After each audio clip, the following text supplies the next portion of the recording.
their personal videos, and now they are looking at the sponsors subject. So, so the tip today is, how do you get recognized or identified by the sponsors of Sortie Awards, and also by and large by the industry leaders? Well, it's a great question, and that's the whole point of doing this communication video, because that's what we're doing here. What your ultimate goal is, it doesn't matter. But the point is, we're getting you digitally recognized and creating your own platform. So we've mentioned this before, actually. One of the best ways is, once you've done your video, put a good hashtag or put a good number of hashtags. You know, the whole digital arena is driven by this word hashtag. You don't actually put hashtag the word, by the way, just in case you haven't been listening before. It's the pound sign, as people refer to it. So, I mean, I know you CK, when you put videos out, you always put hashtags in, don't you? I do, Neville. I think to explain this a little bit more clearly, use the hashtags of the person or of the company that you are making video on. So I think people who are making video, they will have to do little research on the subject, which is, say for example, somebody is making a video on Tatas. So they have to see what are the Tata products, what they're talking about, and make a video after making some research and use the same hashtags as they are using. Absolutely. And, you know, we've got several sponsors, one of which was on a speaking platform with us last week on our round table, Satya Mandela, whose company Single Point Solutions is sponsoring the whole event. And there's another opportunity. Mention the name of the sponsor. I mean, this is not difficult, is it? This is fairly straightforward. You mentioned Tata, I mentioned Single Point Solutions. And the point is, once you put that in the video, you put it in, and people are listening to what you're saying. So they're clocking it, they're putting it in their memory banks. And the other thing about a video is they can go back and look again. So all you've got to do, mention the name, mention their hashtags if necessary. You know, if you're talking about electric vehicles, make it clear that's what you're talking about. Don't launch into the subject and not actually give it the big title, which is what you're talking about. So those are two really simple ways of doing it. And we're not going to give you many more today. In fact, we're going to give you one more. And I'm looking at one. In fact, I'm probably looking at about 4 or 5. What do you think I'm looking at? What do you think I'm looking at, CK? If I'm allowed to guess, I think the best thing to do is to make a video, I think. Yeah, but what am I looking at? What's behind you? Of course, you have to have the right attitude. No, not just that, not just that. What's behind you? Take a look. Behind me? You're looking at it already. Behind you. Oh, there are a couple of paintings and there is my logo. The logo. There you go, you see? Even a seasoned professional like yourself, you do it so often, we don't think about it, do we? The logo. No? Put the logo. Make the logo. We might be talking about flamingos. Who knows? You know, put a flamingo shirt on if you're talking about flamingos. You know? The point is, it's a surreptitious way, and the logo, the picture, is always in the background. People aren't concentrating on it, but believe you me, it's going into their brain.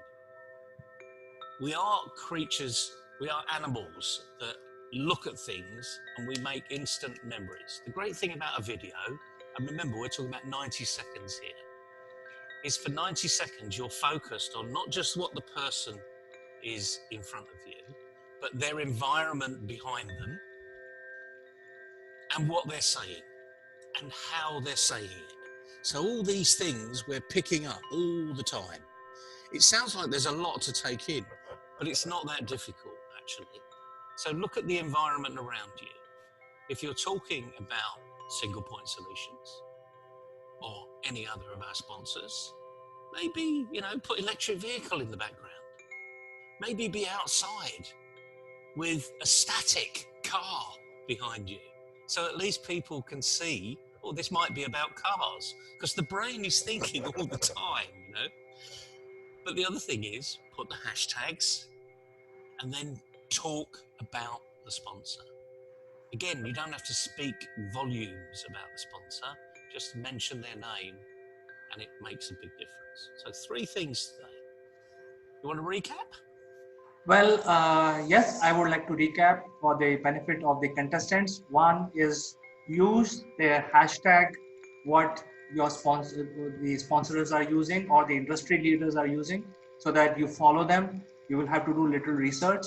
You have to use their product, your technology as your subject, and also use their logo. You can mention the logo. You can tag them also. And I just want to finish this video by just saying that in doing this, there are a lot of advantages. Number one, you get noticed by the industry leaders. Somebody's talking about them. Somebody is interested in their technology. Somebody is interested in their work. And then there is a networking angle. You get noticed, and probably, who knows, they might reach out to you for something. So this is very, very important for all the contestants who are in Sortie Awards to leverage this opportunity and get noticed by the industry leaders of India and of the world. Absolutely. And this is the whole point of the Sortie Awards, is to get noticed. Show you're there, show that you can speak eloquently, and who knows what's going to come of it. But certainly you'll progress in the award program and hopefully you'll get to the finals. So good luck, everybody. Another week of Sortie Awards is over. Some little advice. Please take it on board, use it wisely, and your presentations will be all the better for it. We'll see you next week. We'll see you next week. Thank you very much, Neville, and we will catch up on some other subject very soon. Bye-bye. Bye-bye.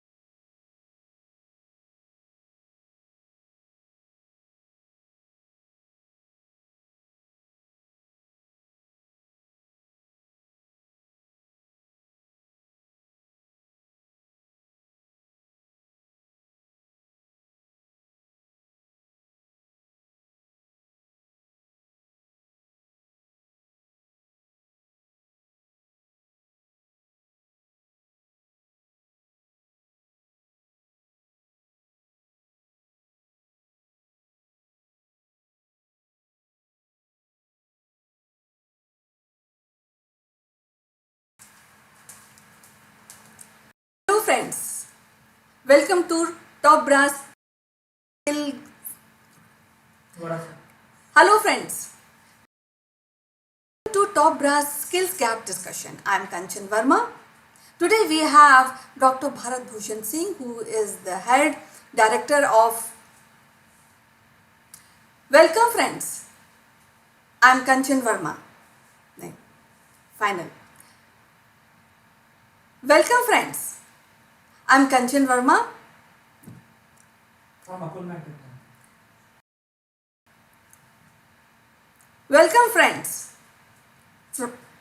Welcome friends, I am Kanchan Verma from Akulmach Technologies. We are in the show, as you know, Top Brass Skill Development. Welcome friends, I am Kanchan Verma from Akulmach Technologies. You all are. Welcome friends, I am Kanchan Verma from Akulmach Technologies. You all are welcome to our show Skills Gap discussion. ठीक है? Top Brass नहीं हुआ. How did never? नहीं नहीं मैं 4 sentence है तुम्हारे पास, तो दिमाग में होनी चाहिए, पढ़ के बोलोगे ना कभी पढ़ के नहीं बोल रही. Hello friends, this is Kanchan Verma from Akulmac technologies. Welcome to top brass skill gap discussion. इतना बोलना है ना. हाँ बस. उसके बाद doctor Bharat Bhushan Singh. Hello friends, I am Kanchan Verma from Akulmach Technologies. Welcome to Skills Gap discussion. ब्रास. Hello friends, I am Kanchan Verma from Akulmach Technologies. Welcome to Top Brass Skills Development. Hello friends, I am Kanchan Verma from Akulmach Technologies.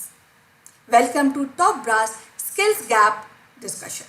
Today we have Dr. Bharat Bhushan Singh, who is the director of Vishwani Institute of Management and System.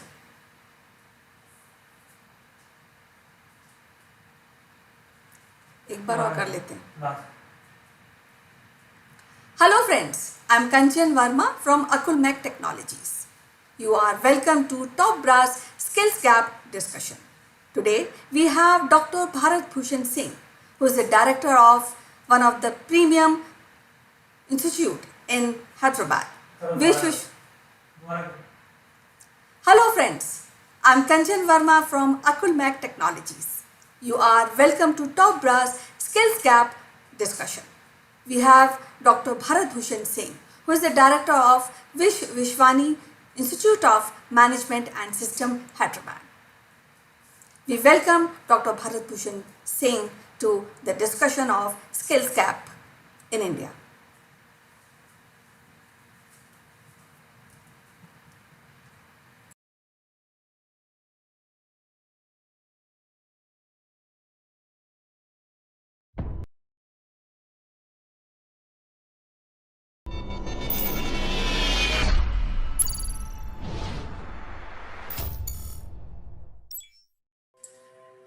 Hello friends, this is Chandrakant from Akulmach Technologies and welcome to our first week of 2021. And we are starting with a lot of great news that we are bringing to you. And before I break the news, let me invite my friend from UK, Mr. Neville Gund. Good morning, CK, and good morning, everybody. Yes, 2021 starts off, it's a new era. It's a new decade, beginning of the second decade of the 20th century, 21st century. Blimey, need my teeth in. And of course, this is the week for news. New news. We've got vaccines which are now being rolled out. We've got the new Oxford AstraZeneca vaccine, which is literally being delivered today, which is all great news about beating this particularly nasty coronavirus. And I've got a little bit more news to give people today. And this is about future jobs. The World Economic Forum are constantly updating where future jobs are going to be. What are the characteristics of those future jobs? What do you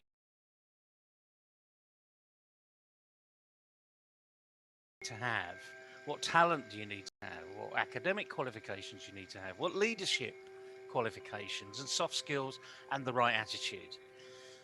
All that's a given, but what jobs are going to be there? And that's what people, young people, particularly, probably 14, 15-year-olds that might be looking at their first job in 5 or 6 years' time. What jobs should I be looking for now? What jobs should I be being aware of now? Because they're all being told artificial intelligence is coming in big time. Machine learning is already there. Some of the mundane jobs that you and I would call mundane jobs are being replaced by robots, which is really good news because, quite frankly, who on earth wants to do a mundane job? You just don't want to do it.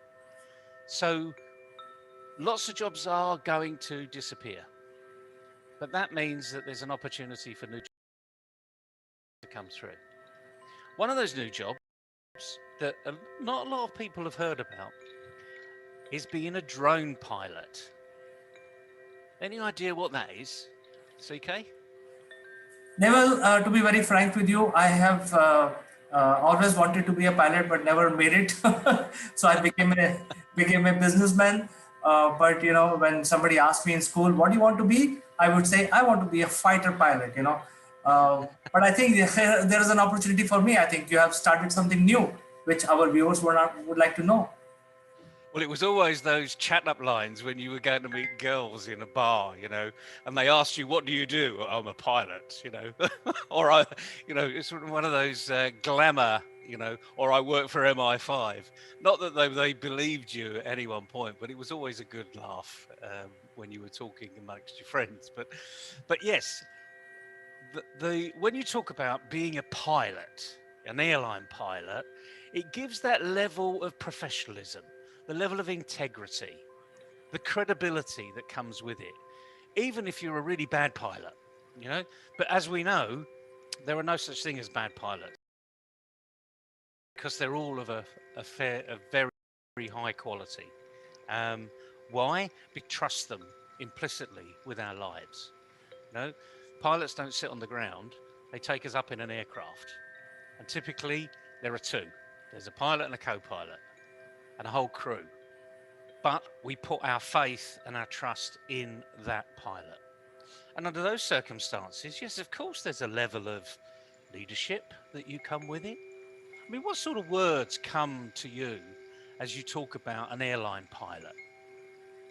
Well, I think to begin with, intellectually very sharp. That is the first thing.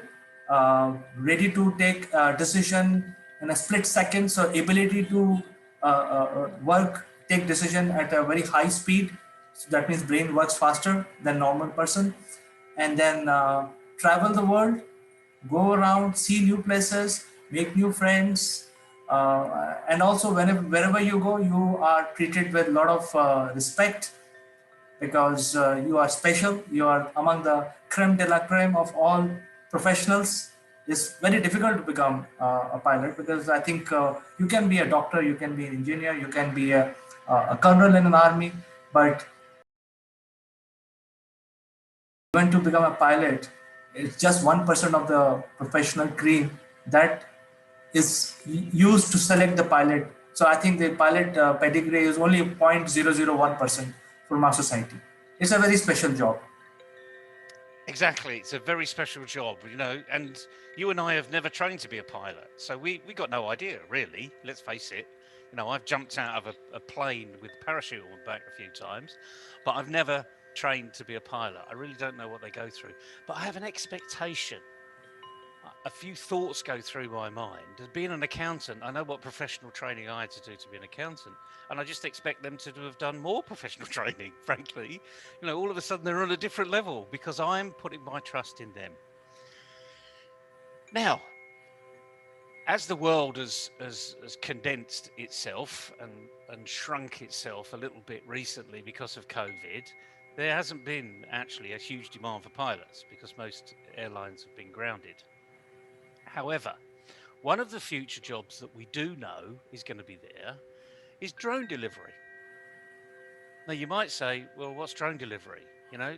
Because if you look at drones in the USA in particular, the drones are vehicles.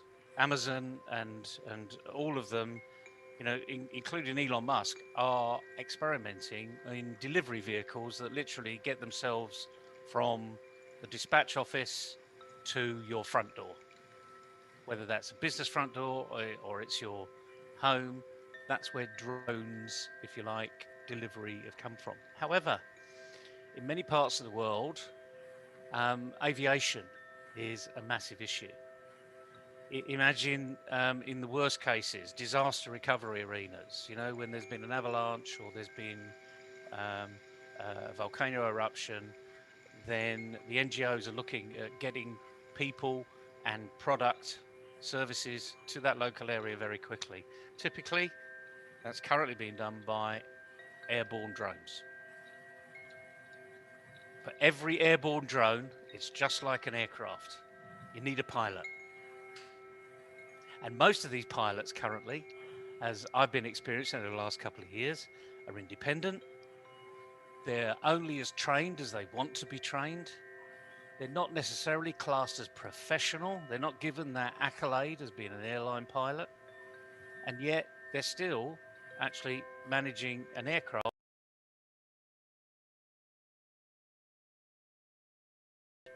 in flight, delivering much needed goods that could be a heart that's taken from one hospital to another that needs to be super quick. And in London, you get jammed in, even with the alarms going on, you know, with the ambulance going no, no, no, no, no, no, no, no, from one place to the next. People still have to get out of the way, and it takes time. Drones have got a clear line of sight, bang, peer to peer, point to point, A to B. They don't have to deviate. Those pilots actually are going to be worth their weight in gold going forward. And what we need to do is to today start recognizing that there are good pilots,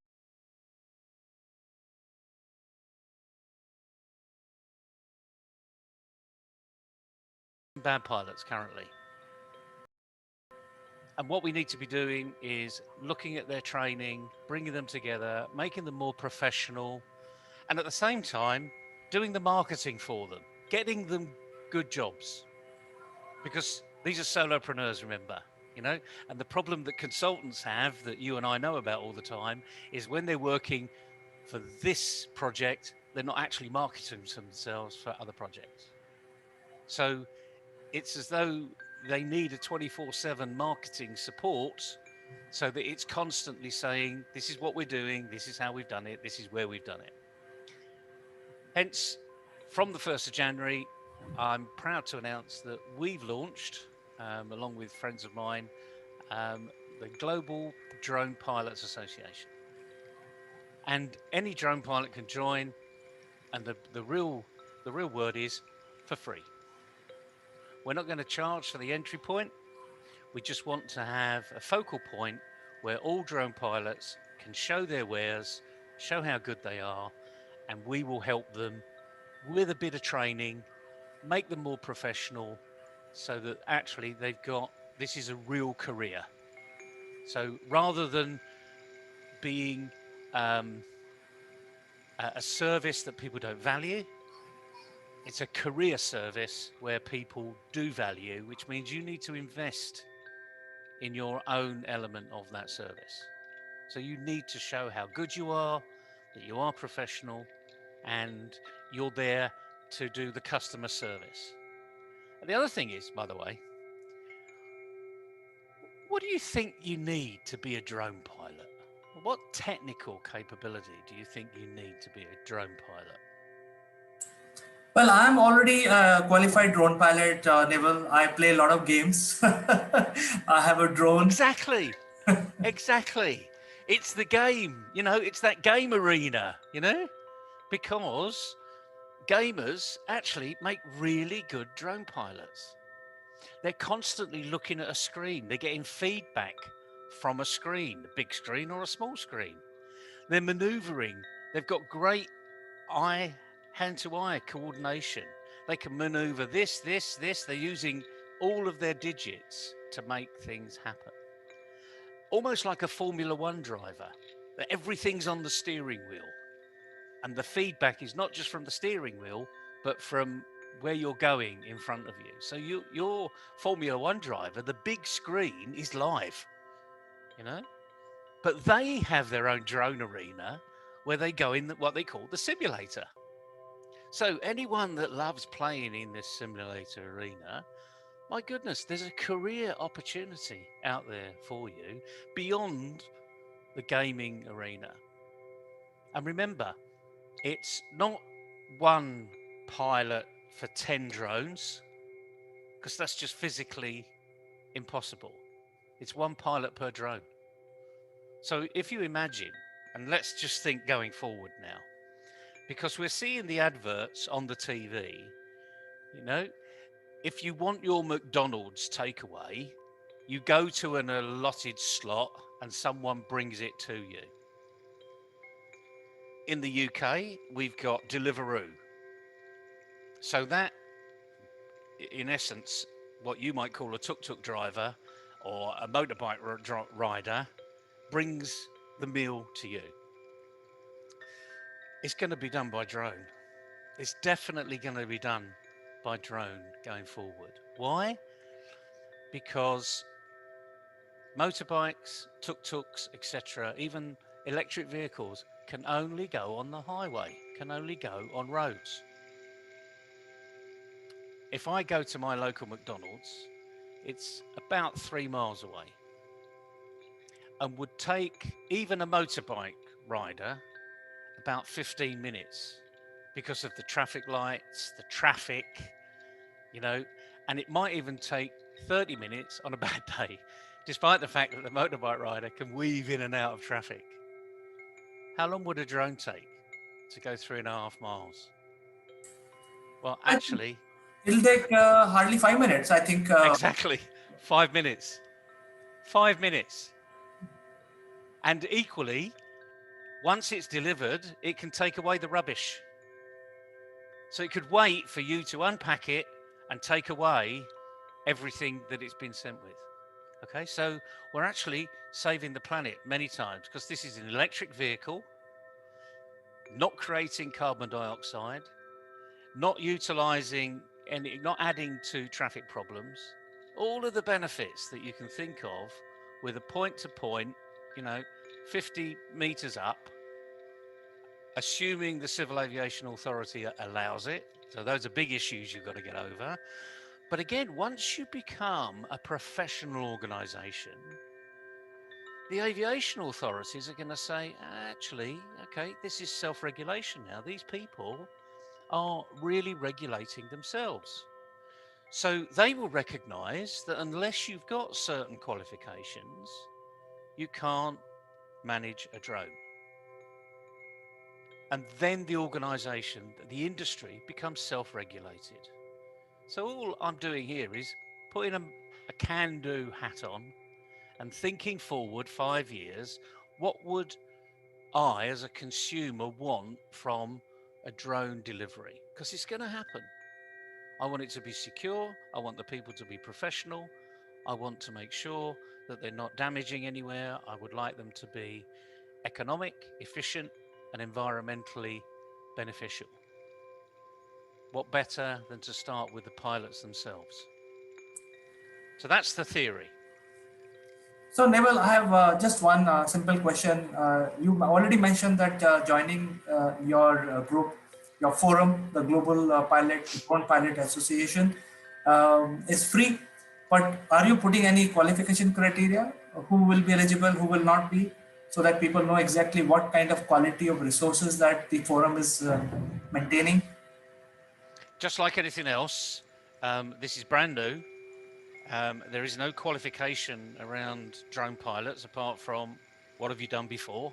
So if a farmer, typically farmers employ drone companies all the time because they like to have the topology of their farm worked out, what crops are growing faster than others, where's the water problem, etc., etc. Huge amount of feedback from this little drone about so big that just travels all the way around their particular acreage. There are no qualifications currently. It's literally, what did you do on your last job? So just like when you employ a consultant, it's how good are you? Where's your references? So in the first instance, we're going to say, if you are currently a drone pilot, you must be doing something. Whether you're doing it good, bad, or indifferently, only you will know. But come with us and we will show you how to be professional. Of course, we will bring in qualifications down the line, but in the first instance, this is calling all drone pilots, wherever you are, or even potential drone pilots. Because there are a few university students out there that are good gamers are thinking, oh, I've got another option here.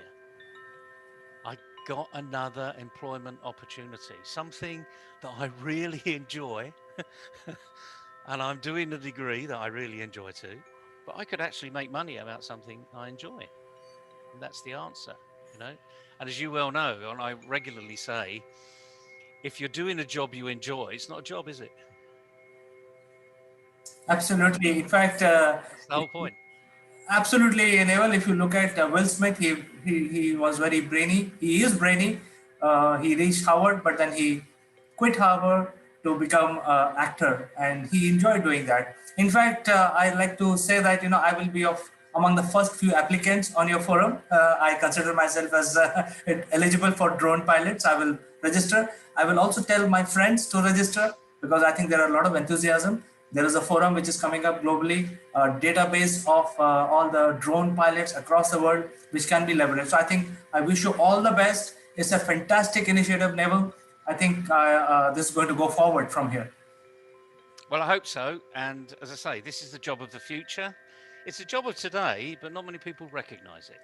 So what we need to do is to say those that have got accountancy qualifications, those that have got architect qualifications, or acupuncturists with qualifications, why not drone pilots? Because all of a sudden that takes you to a completely different level. It becomes a recognised profession. And under those circumstances, it will be a global commodity, a global service. Remember, a drone pilot could be living in Delhi and working in Minnesota. How about that for an online opportunity? That's the power of digital, and I think it is going to affect us all. And I'm very excited, Neville, that you've started this. I know you personally also. I would register, and I'll ask all the viewers, my friends, my family, who feels that this is something they want to do, can register. So I wish you all the best for this new initiative which you have launched in 2021. Thank you very much, CK. Have a good day, everybody. And remember, something you enjoy is not a job. Absolutely, Neville. We will catch up with you again with some interesting subject. Until then, bye bye. Bye bye, everybody.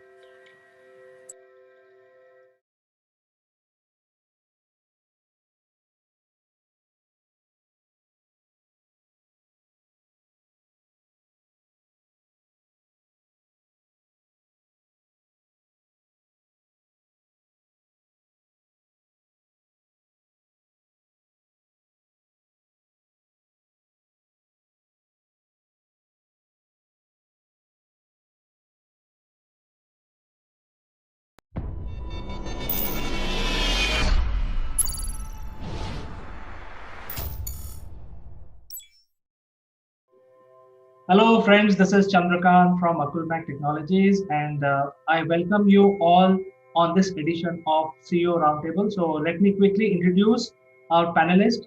First, Mr. Neval Gund, who is the chairman of Mindfit Limited, and he joins us from UK. Good morning, everybody. Second, Ms. Farida Charania, she is the CEO of Career Zoom. She joins us from Singapore. Hello, everyone. And third, Ms. Kanchan Verma, she is the CEO of Akulmach Technologies, and she joins us from India. Hello, everybody. So I welcome you all, and the topic for discussion for today is really the work of the future, which is going to be digital. And that's the topic for today, and what it takes to get on the digital bandwagon. Because I think it's clear to everyone, all professionals, that digital is the way to go forward. But what it takes and what are the pitfalls, I think that is what we will discuss in this discussion today. So, Naval, you have an opinion on this subject. I do have an opinion, but I'm going to let ladies go first here because we're trying to get more women back into the workplace because we've been sadly lacking that over the years, and their views and ideas I think should be aired first. So over to you, ladies. You can fight over who's going to go first, but over to you. Okay, I'll take this. Good. Future of work has been discussed so much in the recent years, and in fact, I've had a 3-week discussion on future of work because we had a Thai Singapore event for 2 weeks, and now we have Singapore FinTech Festival. We have the Switch Festival. So, future of work has been discussed very extensively.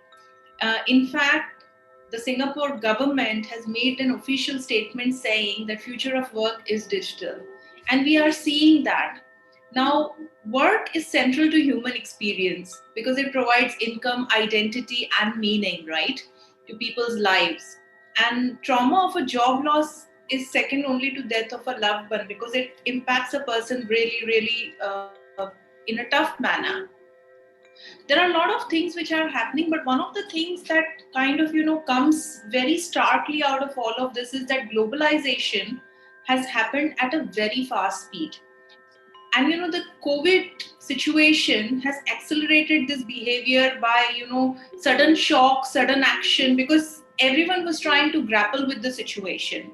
So today we sit 1 year down into the pandemic by looking at our globalization, comfortable working from homes, comfortable working on projects in any part of the world. And then we also have our three A's of technology, because automation, algorithms, and artificial intelligence. So that convergence has made it even easier. So people who can actually deliver their services online are finding new ways to do it. So I think future of work is going to be very gig based. It's no longer going to be a job. It's mostly going to be completion of task.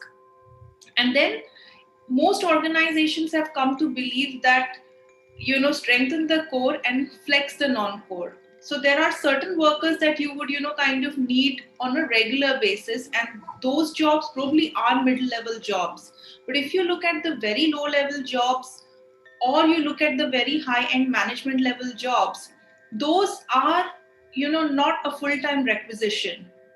So like, so for instance, if you take like a say a finance department, the CFO is probably someone who's a permanent fixture because they are required through the companies, whenever the company actually needs them, so they need to be there.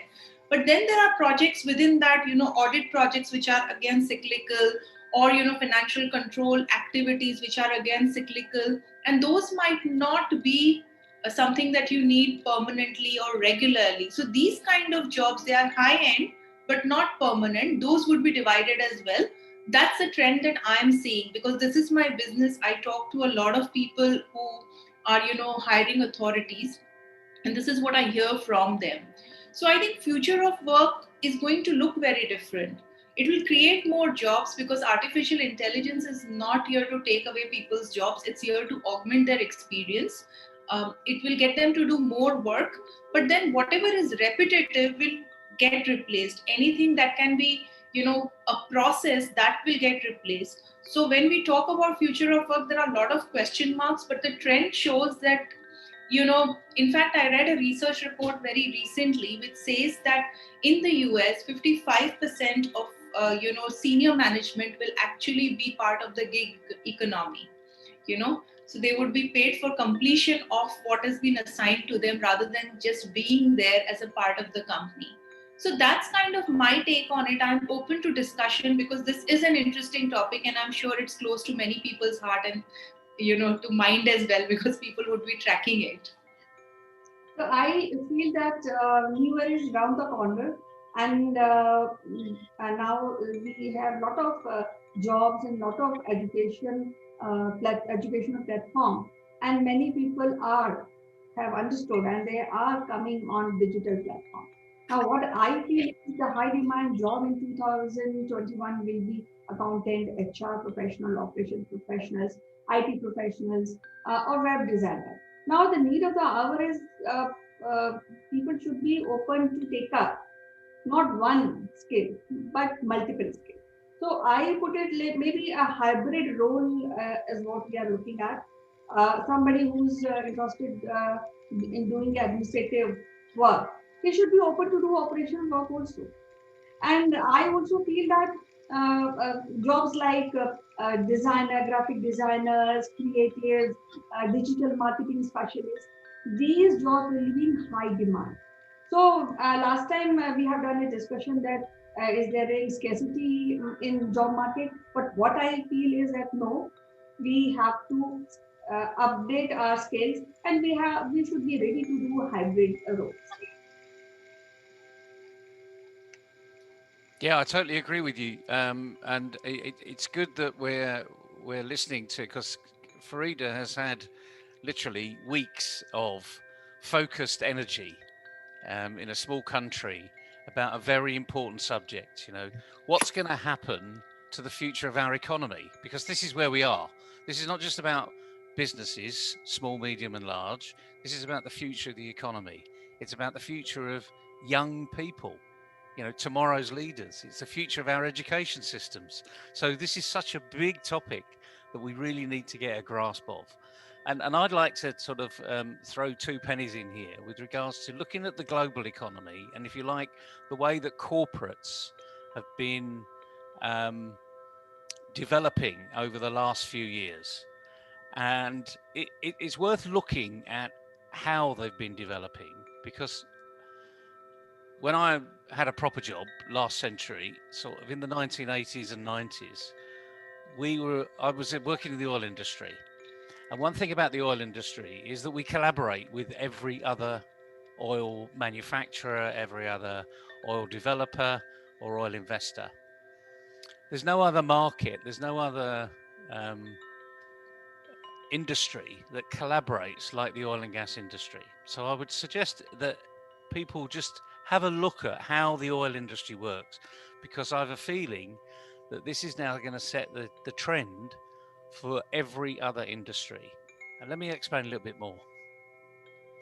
In the 1980s and 90s, the oil industry was suffering of oil prices. So the oil price was around about $18 a barrel. You had no say of what that value per barrel was, because it was a commodity on the international market. And in many respects, it was set by OPEC. So all you had was control of your intellectual property, in other words, your people, your expertise, and that's it. That's all you had control over. And this became very important to the way you now design your company going forward. And very simply, you decide what's core and what's non core. You have to do both. Both are important to do. But what's core, you keep in house. What's non core, you Yeah. outsource. And we are seeing, I think we're seeing, and I hope everyone agrees with me here, I think we're seeing more and more of the gig economy evolving from this non core arena. So let's just take a very simple exercise for a small business. Unless you're a printer, you don't actually, as a small business, print your own business cards. You go to a printer, you have a discussion with the printer, and you say, this is my logo, or can you help me design a logo? And typically a printer is a designer as well. So you design a logo, how it looks on the card. The printer will give you lots of examples of what it could look like, and then they go and do the job. That's a classic example of outsourcing. It's important to your business, but it's non-core. You're not going to go and buy a printing press. You're not going to buy the ink and buy the paper and buy the card just to print 500 or 5,000 business cards. You're going to outsource that project. And in today's language, that's a classic example of the gig economy. It's project-based. It's defined. It has a start and an end. And most of it is done outside of your eyesight. And I think this is the bit that companies are going to struggle with. It's going to have to be done outside of their eyesight. And this is where COVID has really brought the issue to home, is that some managers are in this FOMO arena where they have to be looking over the shoulder of everybody else. So that isn't the way to go. So we need to, as organizations, I think we need to take a step back, look at what we have to do, decide what's core and non-core, and outsource the non-core. Because you're never going to outsource your intellectual property, because that's yours. And for people that don't understand what intellectual property is, it's things that make you tick that gives you the competitive advantage. So it makes you win the project against somebody else winning the project. So I think if we help organizations think a little bit more, so rather than talk about artificial intelligence and the impact on jobs, etc., just look at your business, decide what's core to you. What do you need to keep in-house that no one else can do? And then the rest is non-core. Outsource it. And as Farida said, there's thousands of people in that gig economy already. Freelancers is a word that we're going to be more and more used to as this gig economy starts to evolve. And this is where I think women have got a great opportunity, because you can choose the time you work. So what that means is you can do all of your other, chores at home, whether you're a man or a woman, you choose your time to work. And there's nothing wrong with that as long as it works for you. And this is the thing, we're going through a big transition here, and COVID has accelerated the transition, and it's a bit fearful for lots of people. But you need to just go with the flow and try and get ahead of that trend. As I say, this is a huge, huge subject, but I'm a bit more concerned about the 13 and 14-year-olds at school today that really aren't looking for their jobs. They're not looking into the workplace yet. But even if they did, it wouldn't look anything like it's going to be in 7 or 8 years when they join it. So, Naval, what I will address this in a way is that I will break it down into two broad segment. One is the public segment, which is the government-owned enterprises, and other is the private segment. The use of AI is very, very relevant when it comes to the government or public offices. And I will just quote few examples of the Indian government. They have been adapting very rapidly the use of AI when it comes to large applications like revenue collection, because in a country like India, it's a humongous task. Uh, Income tax filing. So a few months back, Indian government announced that for all individuals, 1.3 billion people, or roughly about 1.2 taxable people, there will be a faceless tax calculation. So the faceless basically means that you have a file, you will have a number, but who actually compute your tax in the back end is not in your control. So, there is a very heavy deployment of AI because the assessment officer can be from anywhere in India. You can be located in Mumbai. Your assessment can happen out of Calcutta. So, and next time, after a few months, the same person's assessment can happen out of Chennai. So I think there is a very heavy deployment of AI in the government sector. But when it comes to private sector, and especially the mid segment and the startup community, uh, the gig economy is really shaping up. In fact, it is already there in a very big way. And all the marketing gurus are saying that almost 50% of the workforce for the private consumption would be contract labor. So whether you are senior or whether you are a junior guy, almost 50% of those workforce will come on contract. So as Farida said, if you are a CFO material, you will be part of gig economy, and your deliverables will be dependent on your experience and what value you bring. As Naval also said, value proposition, IPR, and those kind of things. So all these concepts are very relevant, and people have to learn to use these these techniques to drive their paychecks when it comes to gig economy. It cannot happen that a person with 20 years experience in finance go for a go at the same price as a 2 years experience person. But the price, the valuation, the equity will be driven by the person himself, what he can bring on the table as a gig employee.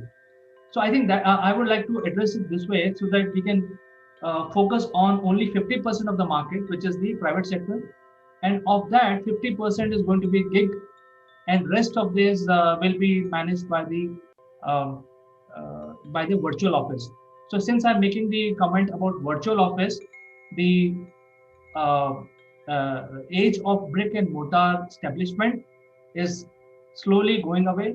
Google has already announced that for 3 years they will not call their employees back to work, and that means they're allowing their employees to work from home, and that brings a peculiar situation because now the managers will have to live with the personal life of the employee while they are delivering work. So I think the challenge in terms of adapting gig economy is there, but at the same time there is also a social angle which is coming up and becoming very relevant. So Kanchan, what do you have to say about that? What I feel, I just want to tell our panelists that by 2022, we are coming up with a new parliament with the paperless function. So, what I have, I'm quite optimistic when it comes to digital platform because there are some addition and there are some usual practices which you have to lead as a professional. So when I suppose if I am a company owner and I have to hire, so I have to hire people with a different skill set, and at the same time I have to take care about the employee wellness and satisfaction. So that is where I feel we are moving towards that. And about for generation of revenue, I think there's no initially in 2020 there was a little bit, but now it's accelerating, and people are finding out small opportunities and big opportunities, and they are ready to cope up with this new change, and they are also very easygoing when it comes to digital platform. They are learning new skill in digital arena.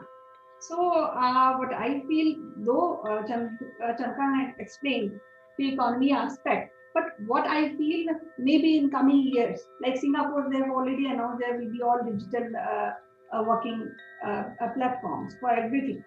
So I'm quite optimistic, and I feel that yes, we have to hire, we have to take up different skill set.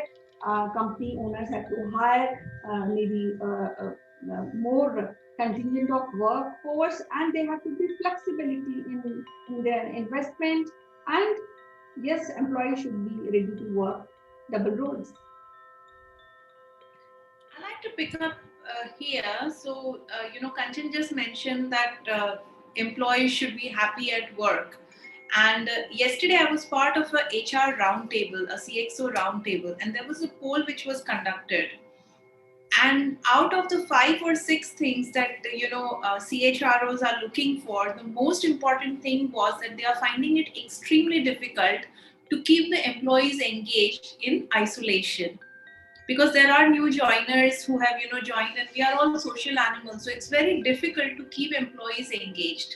But having said that, I think there will be a solution. It's a drivable behavior and people will get used to it over a period of time, and it could be taken care of. But I think the good part which is coming out of this is that it makes the cost variable. So you have the same amount of money to spend in your resources, but you have flexibility, fluidity, and optionality, as I would put it, because you are able to choose where you want to invest that money or where you want to spend that money. And also, we are looking at re-aggregated organizations, because now everyone is looking at a flexible. So, like I said in the beginning, that strengthen the core and flex the non-core, right? So it's, so that's what I see. Like the stomach muscles are tightened, and the arm muscles are being flexed, because you want to make sure that it's movable. It can be, money could be put where you actually need it to work. So it's not all that bad, but at any point in time when there is a change, it's never sudden, because it comes over a period of time. This is a very, very different situation, because COVID response actually, accelerated everything. But any which ways, this is nothing new, because people were going towards that way. And gig economy, because there were so many platforms which came up providing opportunities for gig workers, There are, so many freelancers now who basically work for 6 months a year and take the next 6 months off because that's the lifestyle that they choose. So it's not all that bad, but it's not all that hunky dory, because at any point in time, any change takes time, and change is always difficult. So it's going to be a lot of moving pieces, but when you are mid-air, you don't have the option to land and fix something if something is broken. So there is no hard reset. We all need to, move with the times and get used to it and try to fix things mid-air. So I think the only way forward is adapt and move on. That's a really good way to be. Adapt and move on. I mean, we are built to be adaptable, by the way. We are physically born to be adaptable, to think differently. Now is the time when it's going to come up to use it. I think I'd just like to throw in a bit of a wild card here, in that in the UK, we also rely, despite the fact that this gig economy has been around for some time, we have something called IR35, which I wouldn't worry about, but basically it's easier for the government to deal with a PAYE, in other words, an employee of an organization, because you're taxed at source. It's not so easy, actually, to deal with contractors, because you have to rely upon them supplying their information. Taxi drivers, chefs, I mean, all of this gig economy arena that we've been used to for so long. And interestingly enough, in the last 2 years, the tax authorities in the UK, I was talking to a senior tax inspector literally earlier this week, and I just said to her that the tax arena in the UK is going against the trends of work. So the trends of work are gig economy. So you've got lots and lots of projects that you're going to be working on, which means you are an independent. You're a consultant. You are no longer an employee of an organization. And yet all the tax implications over the last 2 years have tightened up, actually, to stop the gig economy growing. So although, Chandra, you say about we need to think of the public sector and the private sector from an employee point of view, which is slightly different, we need to remember that the private sector is dictated to by the public sector tax regime, the environment that we are allowed to operate within. So what it means is, for a lot of people out there, they need to think about looking after their own taxes. Now, this is a huge issue, to be honest with you. Because if you're an employee, you leave school at 16, 18 or 21, and you go and work for a company, they just take care of all of your taxes. No matter where you are in the world, they pay your taxes for you. They take it out of your salary, and you don't have to worry about it until the year end. But then you know that you've probably paid just about the right amount of tax. When you move into the gig economy, you're now responsible. So you now become an entrepreneur. You really do need to think differently. And this is what we're not getting people ready for, to be part of the gig economy. But there's going to be loads of work out there. I have no doubt in my mind whatsoever that if you want to work, there'll be work there. AI will create more work than actually taking jobs away. And I think Farida said that already. So, the biggest issue here is we need to be preparing people for the future. So part of this round table here, I think, hopefully, is not just telling people what to expect next year, but for those younger people, what to expect in 7 or 8 years' time. Because now you need to get yourself ready for this. It's coming. Please don't think it's not coming. It will be different in 7 or 8 years' time than it is today. But get yourself ready for that change. Find out what's going on out there currently. If you're not in full-time work and you're in full-time education, now's the time to find out what's happening in the world. And you could actually be part of that gig economy tomorrow, because there's lots of opportunities for you to put what you've got out there, whether you're a designer, any type of practitioner, whether you do art or anything like that, something that's of interest to you, you can actually start to put yourself out there. One thing I would say is the future, the work trends of the future will be the same as today. Your network will be your most valuable asset. So network with as many people as you can, which will make you a better person anyway, but it will give you options for the future. So go and join Facebook, go and join LinkedIn, join the groups, get that experience. So no matter what age group, you can start doing something for yourself. We've covered a huge amount of ground here today, Chandra. I'm not too sure quite where we were going to go with this because it's never scripted. People just say what they feel, but for me, it's been enlightening because we are talking globally here, and people can be listening from a global perspective. So, I Neval, like to just add, sorry, I like to add something to this. So one way is basically, preparing people for the future. But I also feel that the younger generation is getting prepared without any, special effort. The reason is that people like me, we have never used a typewriter because by the time we grew up and started working, you were already computerized and you were trending towards that. So I didn't need special training to move from typewriter to the computer. Yeah. Mm-hmm. So I think nowadays the kids, they actually hardly use a laptop or a desktop because they have their smart tabs or smartphones and they use everything on that. So they are getting prepared. So in a way that if you look at it, one way is people who are probably in the mid of their career, they need preparation more than the younger kids because we will have to adapt, but them, they are already adapted and they are moving forward because they don't know anything else.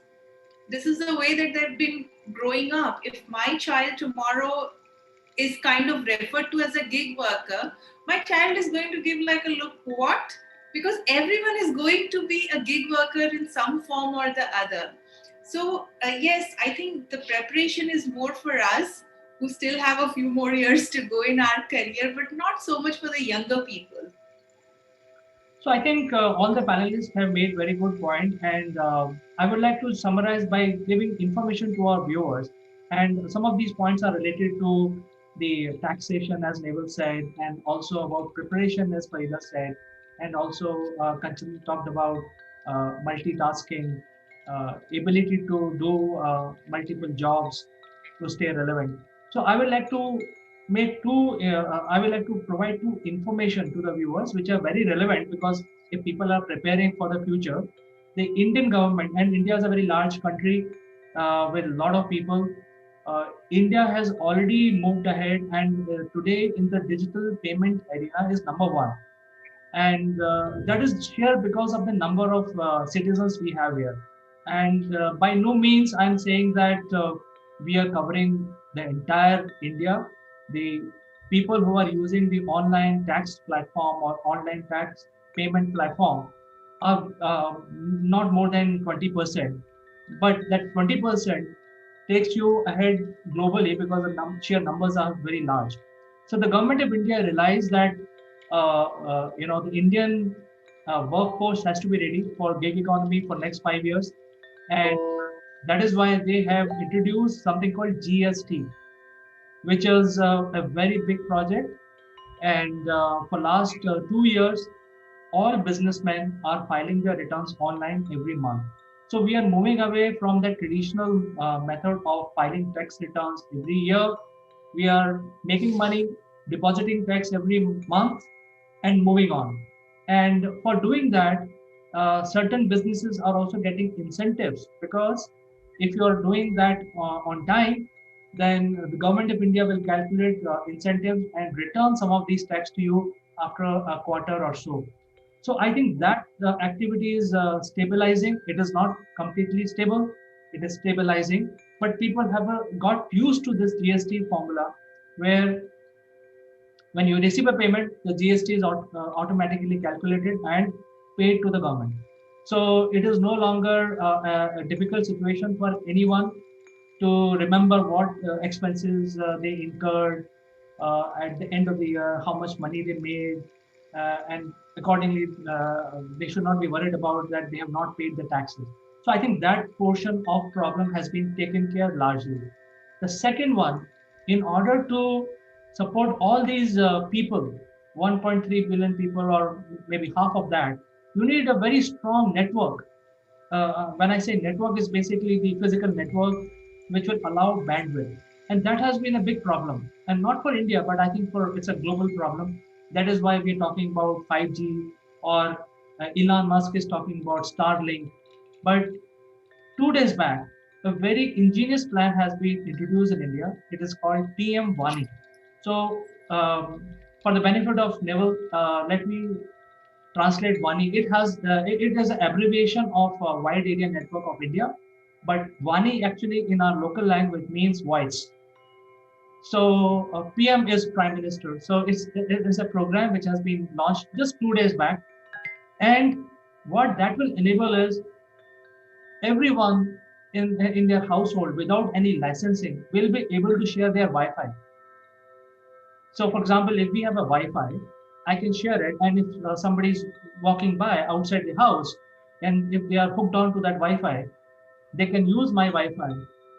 Basically, every individual with Wi-Fi can create a Wi-Fi network within his home or office or shop, and that will increase the bandwidth. Like it will solve the bandwidth problem. The Wi-Fi will be available across length and breadth, and that will solve a lot of these problems of reaching out, launching new applications like virtual office, tax filing on the move, and things like that. So I think, as you said, Neville, this is a very large subject. We are just giving information and asking our viewers to get ready. And if they are not ready yet, I think it's high time to get ready with the gig economy, because 40 to 50% of the people will be contract employees, whatever it takes. Very true. So if there are no comments, I would like to close the discussion for today. And we will catch up next week. And thank you for finding time to join us this week. And really pleasure talking to you to discuss this very important subject, which affects all of us. Thanks, Thank you CK. very much. Thanks, everyone. Yeah. Bye-bye. Thank you for sharing your time with us. Thank you, and have a good weekend, everyone. Bye for now. Cheerio. Bye.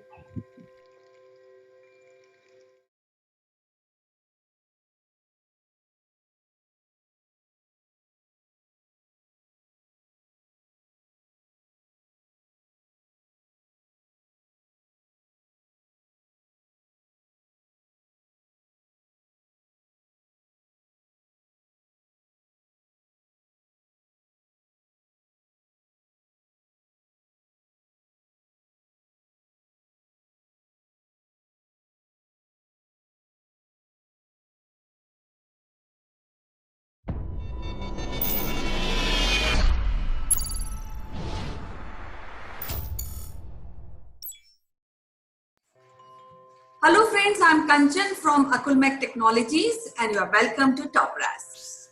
And today we have Satish Srivastava from Johannesburg, South Africa. As you know, he has a deep interest in corporate training, and he has been doing trainings and corporate teaching to professionals and IT professionals and marketing professionals. So without wasting any more moment, I would like to welcome Satish Srivastava. Welcome to the show, Satish. Thank you, Kanchan. How are you doing today? Yeah, I'm perfectly fine. Weather is good. Exactly. So yeah, the weather is good here as well, though the temperature dips very, very sharply in the evening. But yeah, the daytime, the sun is really kind these days. Yes, so far so good kind of situation. So, as you know that we are discussing about change management. So, we have been discussing about the change start with the top and various other aspect of change management. Now, let's discuss about the principles of change management. So, how you will like to tackle this change management when it comes to principles? So, Kanchan, change management in any organization or in any community or any welfare state, the change management has to be a really thought through subject. It cannot be a big bang approach.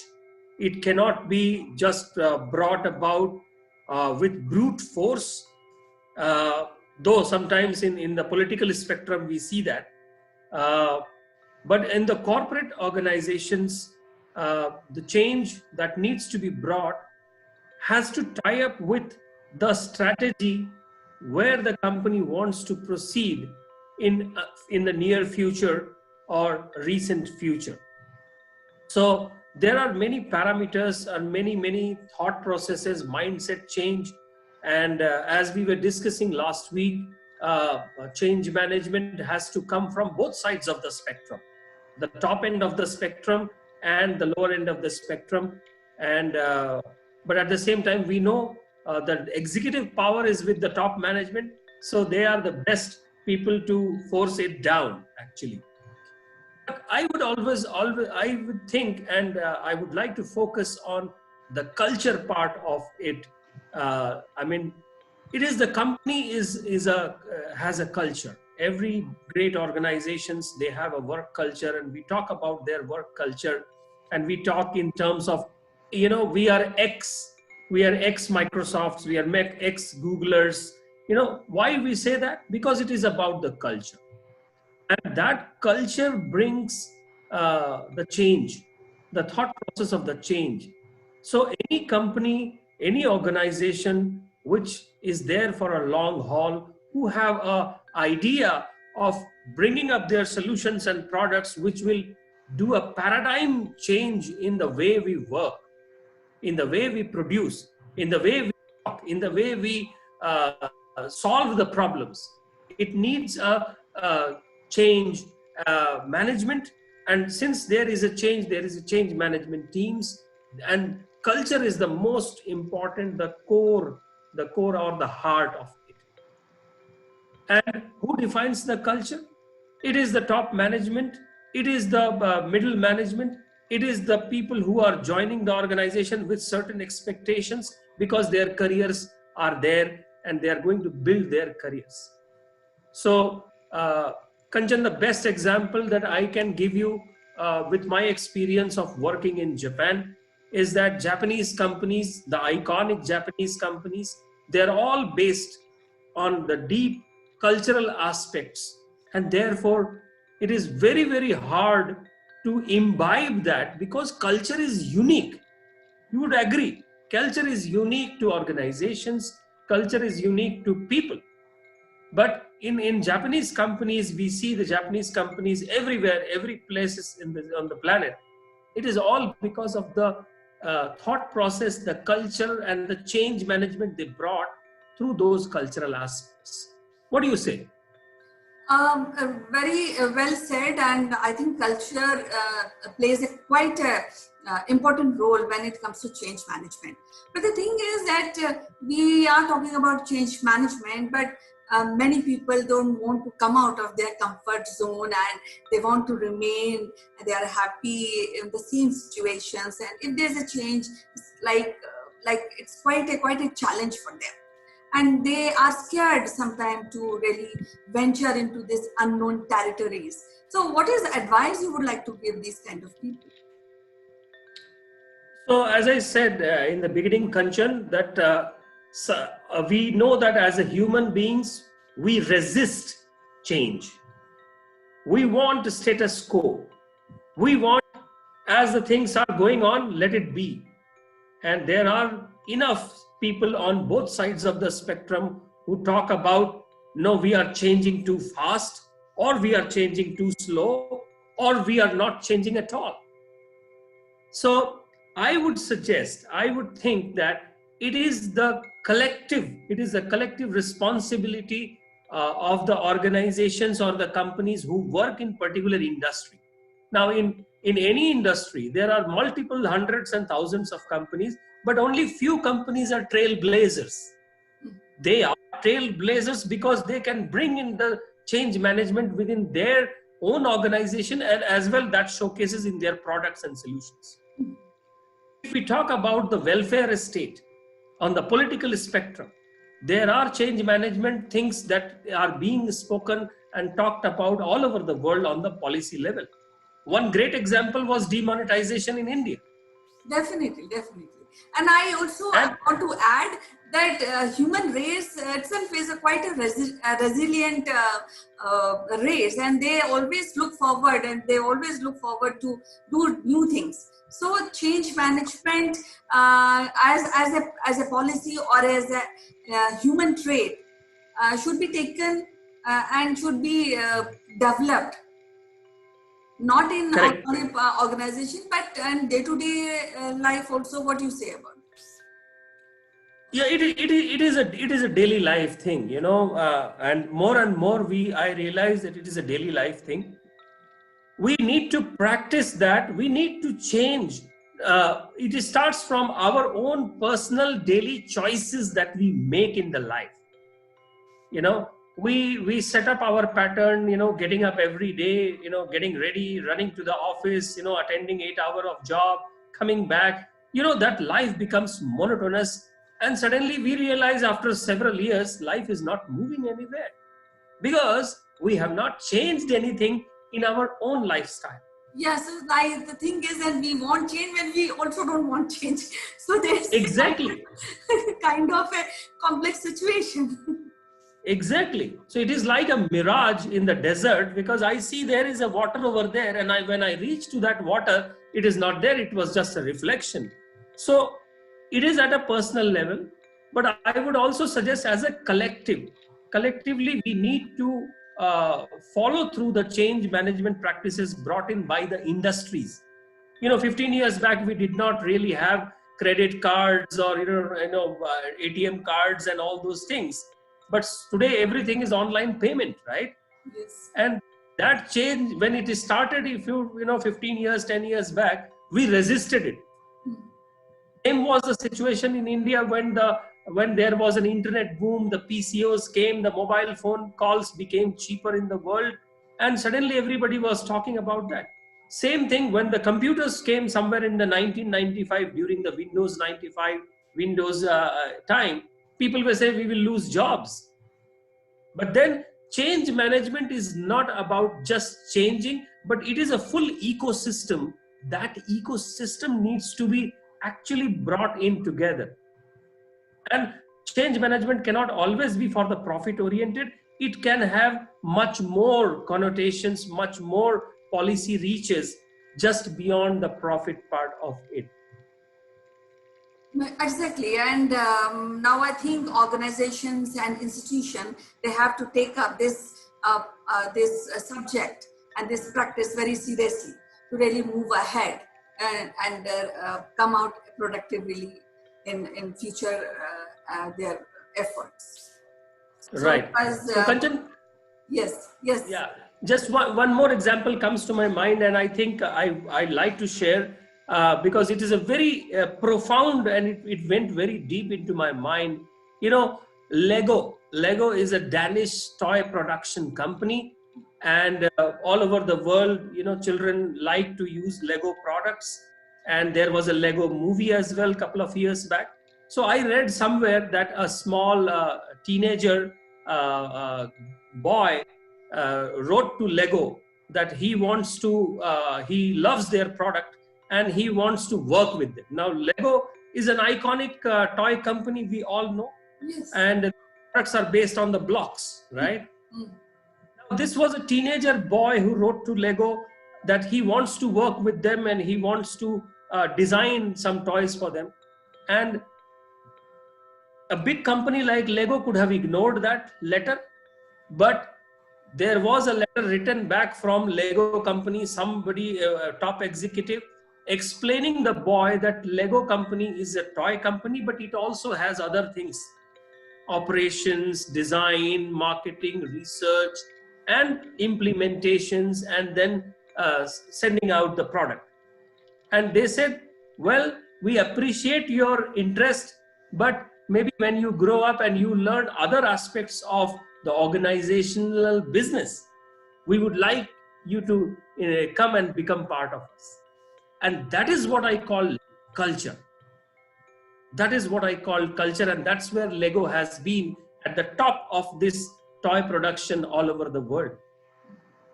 Yeah, nicely. It's quite a nice and interesting example you have put in. And as usual, it is a pleasure talking to you once again, and we meet again tomorrow and extend this topic further. Till then, Thank you, bye. Kanchan. Take care. Bye-bye. Have a great day ahead. Thank you. Bye-bye.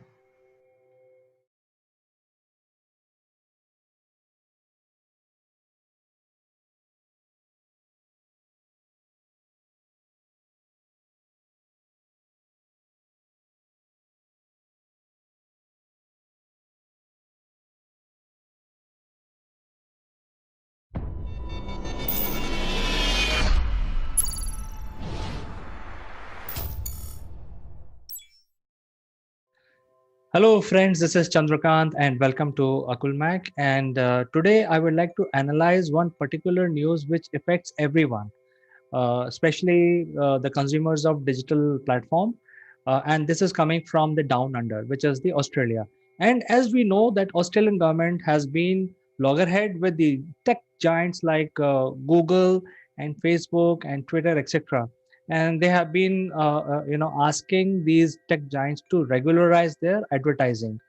Now, we want to basically discuss why this is happening and why it is affecting all of us, and why it should actually affect all of us. It should worry us also at the same time. Usually, what happens is most of the media which we are watching today, and if you look at the Indian as a India market, there are almost 400 300 to 400 million people using smartphones and their tabs to watch the media content. And there could be more also, but these 300 to 400 million people are watching the latest happenings around the world, so primarily news, and keeping themselves updated with what is happening around them and so on, any research and stuff like that. So it's a huge number. And we all know that when we go to YouTube or Facebook, there are advertising which is happening. And when we out of the blue, there will be an ad which will be playing on the video which we are watching. Now, at the same time, there are production people. There are large production houses which are also there in the fray, like Bennett and Coleman. All these media houses are also publishing now on YouTube and Facebook. All the news is now actually coming on the Facebook and YouTube platform, and it is becoming a preferred uh, platform for distributing information. However, the media business used to run basically on the advertising. And since the advertising is not happening, the advertisers are shifting from the usual mechanism to the digital platforms like YouTube and Facebook. And that is why we see all these ads coming into our videos when we watch these videos. Out of the blue, there'll be a video which will be playing, and it will play at least for 5 seconds before you can skip them. So this is what the whole fight is all about. It's basically the advertising money which is making these tech giants very, very big, very rich. And Australian government has taken the first initiative. They are biting the bullet, and they are actually loggerhead with these tech giants and trying to regulate the advertising money. And why it is important? Because when the advertisers are shifting from the usual mechanism of advertising to the digital platform, we really don't know where the money is, where the money is going, basically. For example, if I am producing videos, and if there are advertisement playing on my channel, then ideally I should be paid for that advertising. whereas these people will all these tech companies will pay a small amount, some peanuts, a fraction of what the advertisers actually are paying. So for example, if a Havels fan pays say 100 rupees to play the ad on one of the videos for 5 seconds, then the video producer don't get anything, whereas the 100 rupees goes to the Google or Facebook or Twitter or Instagram, whichever platform it is, and a pittance is given to the to the production people, or the people who are making who's making so much effort in producing these videos. So the whole point is that there has to be some transparency, some regularization in terms of where the money is going and how much money to be paid to the production houses. Now, this is really the crux of the problem. When you produce your video, and then Google will say that you have to cross a threshold. They don't look at the quality of the video that you are producing. So that is why all sorts of nonsense will keep happening. People start making all these fake news items which are very sensational in nature, because there is a pressure on people to increase their subscriber count and the viewership. And that is when these pittance is given by Google and Facebook and Instagram to you. So that is why, because of this issue where the money is going, and for producing quality content, there is not enough compensation, and that is why people will start making these very nonsensical type of TikTok type of videos and then start publishing it, which will have thousands and thousands of views, and they will actually tip the chart, and they start getting these pretense. So the whole point is that there is no incentive from these tech giants to produce the right quality of the content, which is meaningful and real. There is nothing fake about it.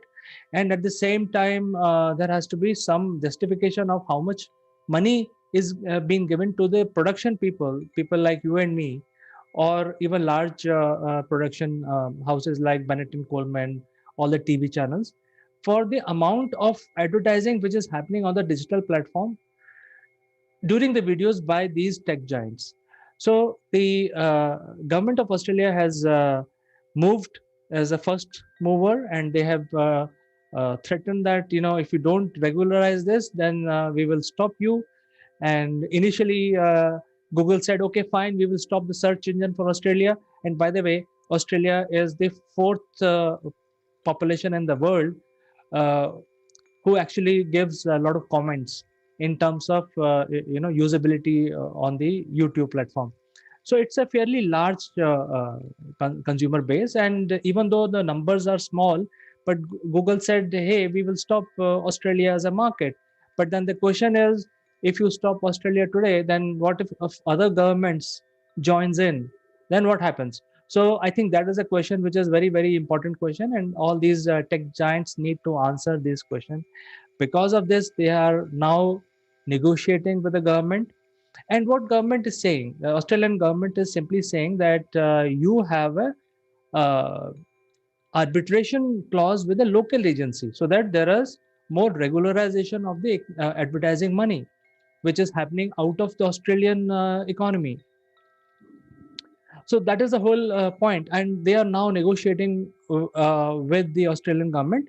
And I know that India and Australia are very good, having very good relationships, and I'm sure India should also look, Indian government, I request Indian government to look at this aspect, to regularize this digital platform and the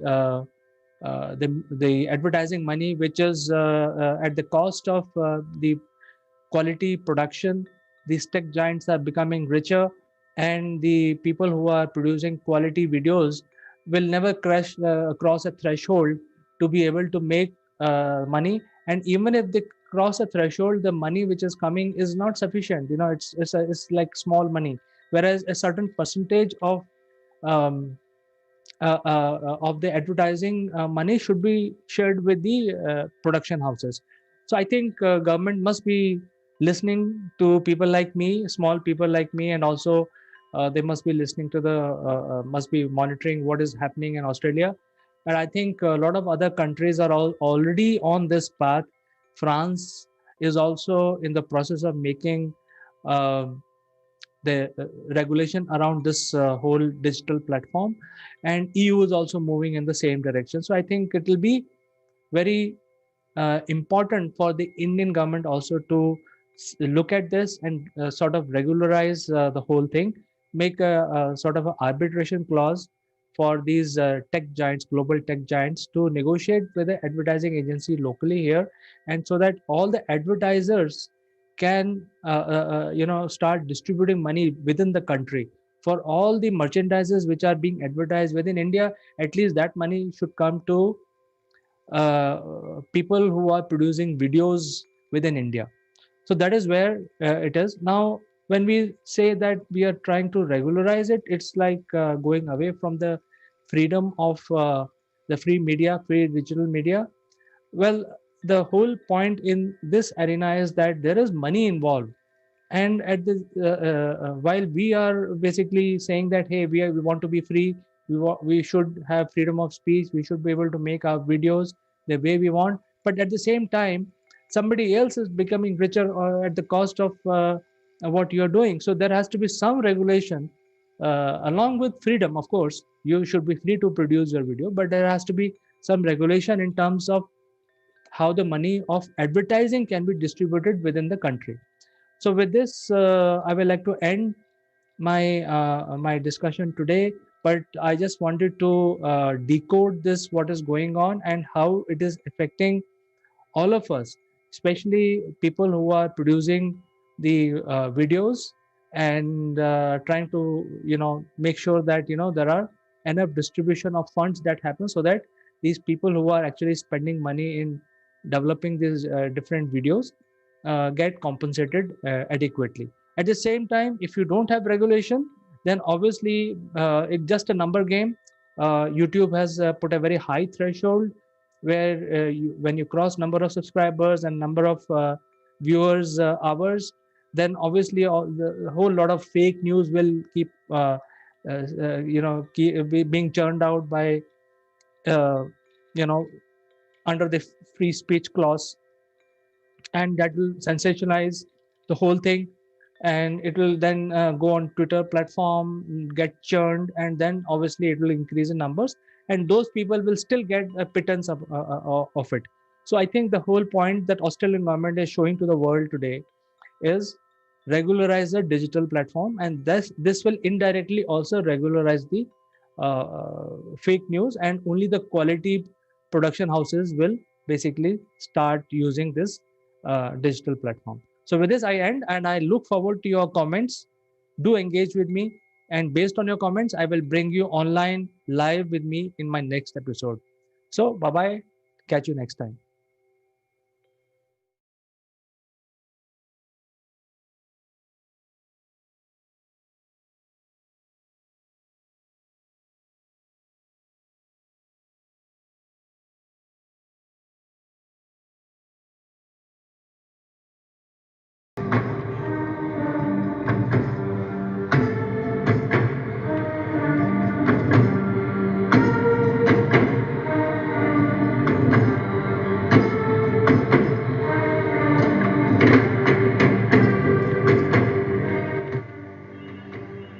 Hello friends, this is Chandra from Akulmach Technologies. Welcome to Top Brass.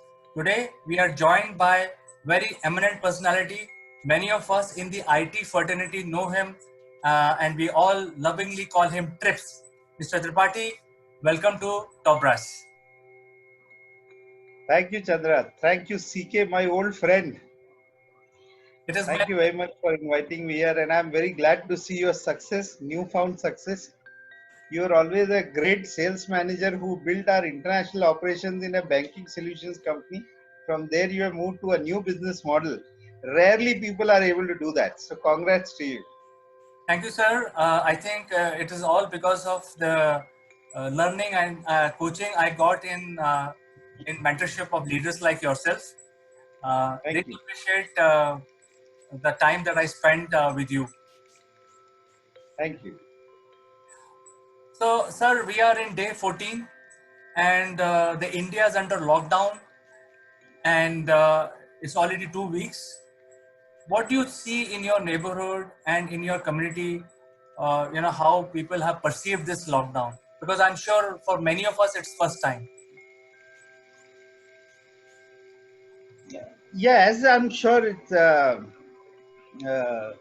it is it is the case with everybody in the world, and not no exception. And especially in Mumbai, in Hirandani Gardens in Powai, it's a community which is highly interactive, where people meet on roads, they meet in malls, they meet in stores, they meet in gardens. Very importantly, there are a lot of partying. There are people who meet together very regularly. And I have been a Rotary president last year, so I have been far more active in this community. So from there to a situation where meeting itself is a taboo, or not even letting your family members come in to your own house from outside, relatives to come in, or not letting your community people, which is society people, to even go out. It has been one of the hardest phase, and occurring all of a sudden.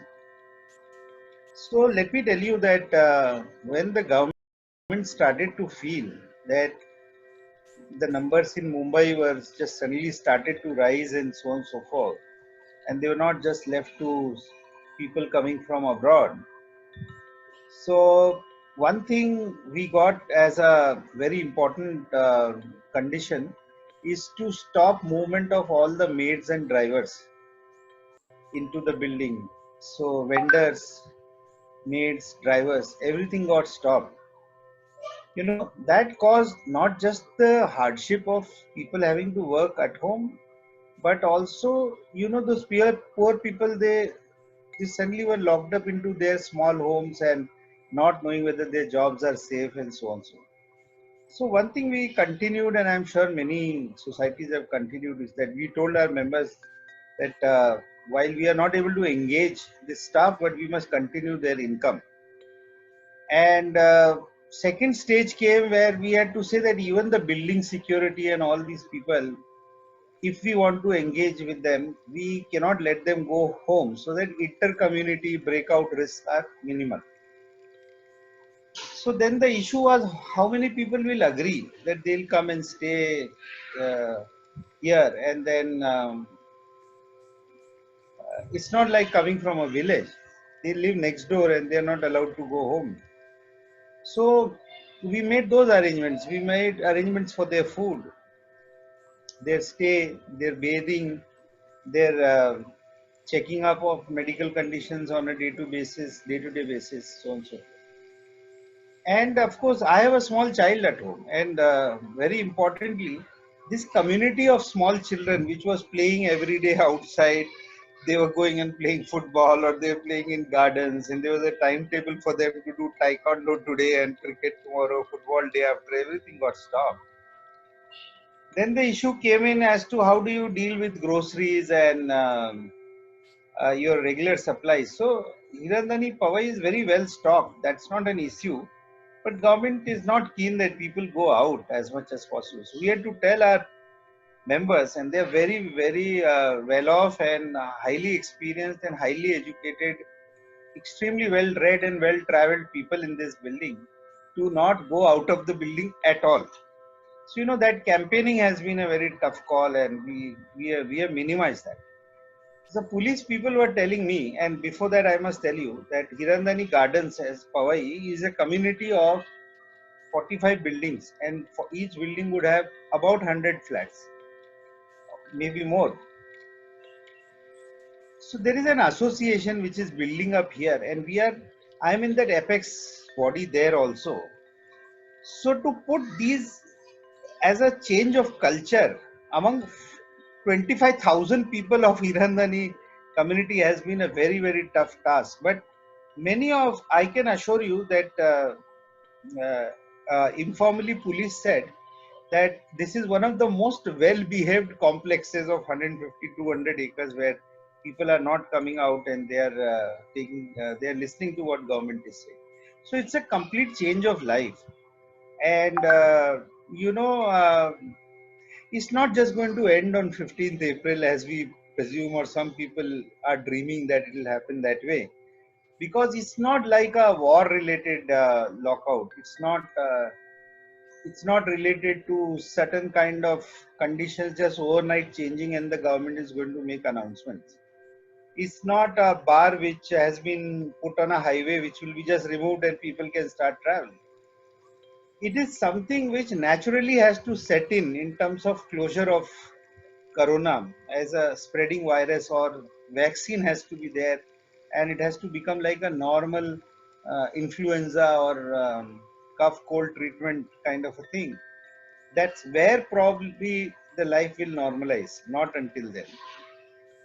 Very well said, Trips. And you have been a very successful businessman yourself. You have created companies, you have built teams. What do you see that, is there a downturn in the business sentiments because of this issue? So I'm working on various committees. I am a SME council chair in NASCOM, and I am also on their executive council consequently.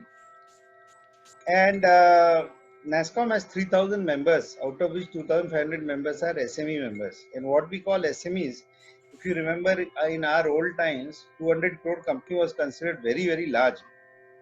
But here, the definition of SME in software, which is fully services driven or fully people driven, is that 200 crores is SME. So we are talking of companies which are 5 to 200 crores. And we are looking at all sorts of recommendations which we are getting from the country. I have personally spoken to 6 regions in last 15 days and more than about 100 companies. Yesterday I did a webinar where there were 190 or 210 companies. So we are accumulating information and then putting it as our recommendation to the government. So without involving NASCOM here, that was only to give you an idea of what I'm doing from a perspective of correctness of my thought process, is that our view is, and it's absolutely personal view, that among the smaller companies, they can be almost like 30-35% knock with regards to delayed cash flows. And there can be anything between 25-30% knock in terms of force majeure or non-renewal of contracts. So the risk which Indian small companies, especially in the IT industry, run is almost like 40-50% of lack of cash flows in coming times. Whereas today, if you see, there was some gentleman writing saying that Indian industry will bounce back in the second quarter. And if you remember our old times together, I used to always say that whenever there'll be a bad time on this earth, IT industry is going to grow. Because automation, intelligence built into the system, processes changeover of new offerings, all of that happens only because of IT. So my sincere hope and prayer is that IT industry is going to bounce back, but not without a slump for at least 2 quarters in a big way.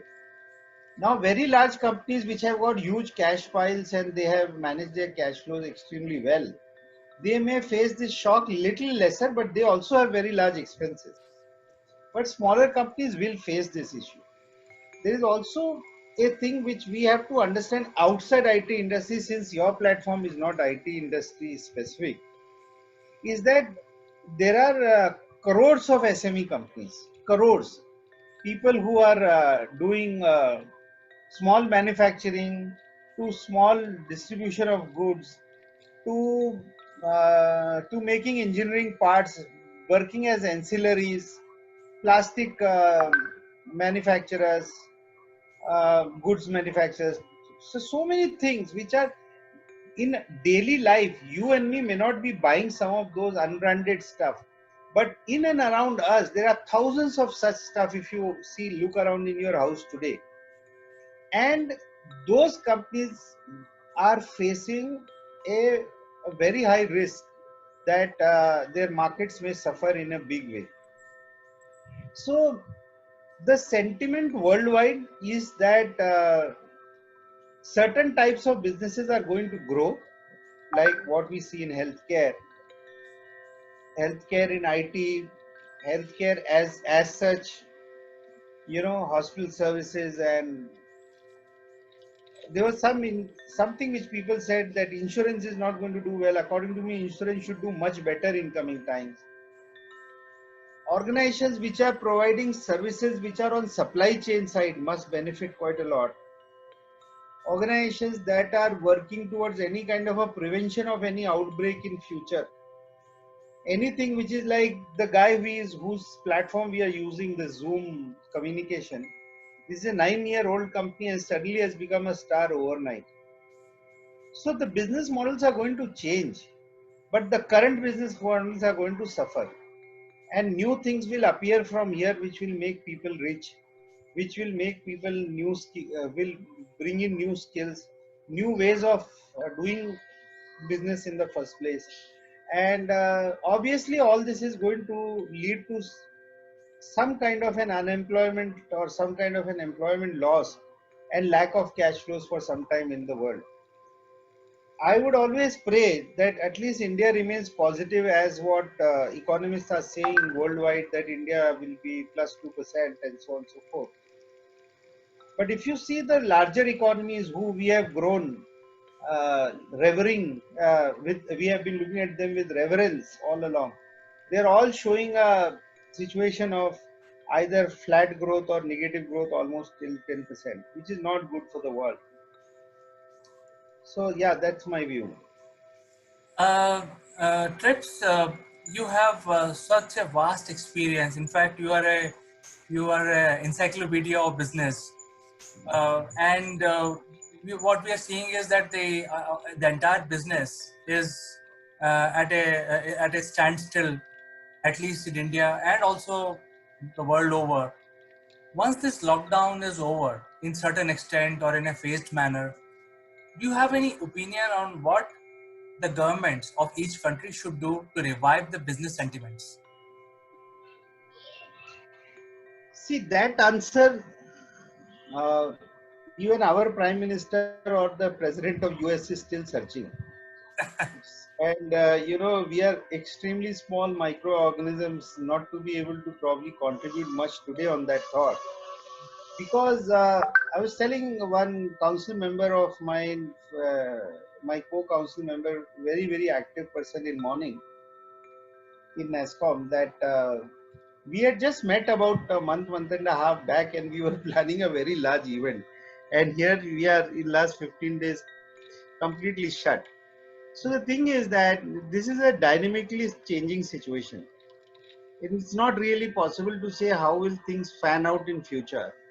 But as what intelligentsia is saying and what my mind just contributes a little bit to, I personally feel that the lockdown is not going to open fully and all of a sudden.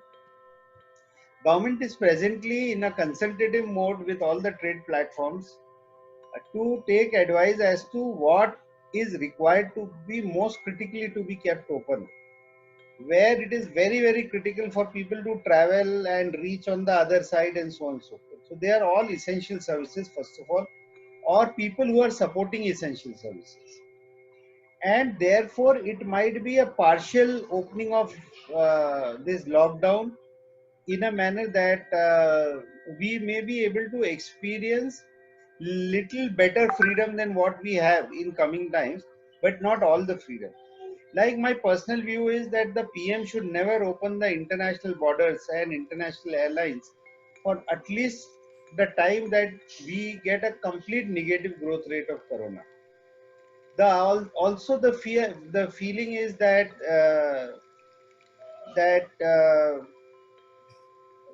mass transportation, like local trains in Mumbai or BEST in Mumbai, or any mass transportation where people just don't bother about not having to rub against each other and stand in a proximity, they will have to be operated in a different manner. Or even airlines will have to be operated in a different manner. There are ways which people are talking about, saying there'll be less passengers in a row, and fewer passengers in the aircraft and so on and so forth. So how will something like that be feasible in a local train in Mumbai? One has to imagine those kind of things. what I believe is that we'll have to first and foremost consider, which I'm sure government has got extremely concerned about, is that what we call as essentials in life. चाहे तुम उसको बोर्नवीटा या boost बोलो एक तरफ से, या milk बोलो, या चाय बोलो, या or you call it as आटा दाल, or you call it as namak sugar. Where is it coming from? It's not coming from thin air.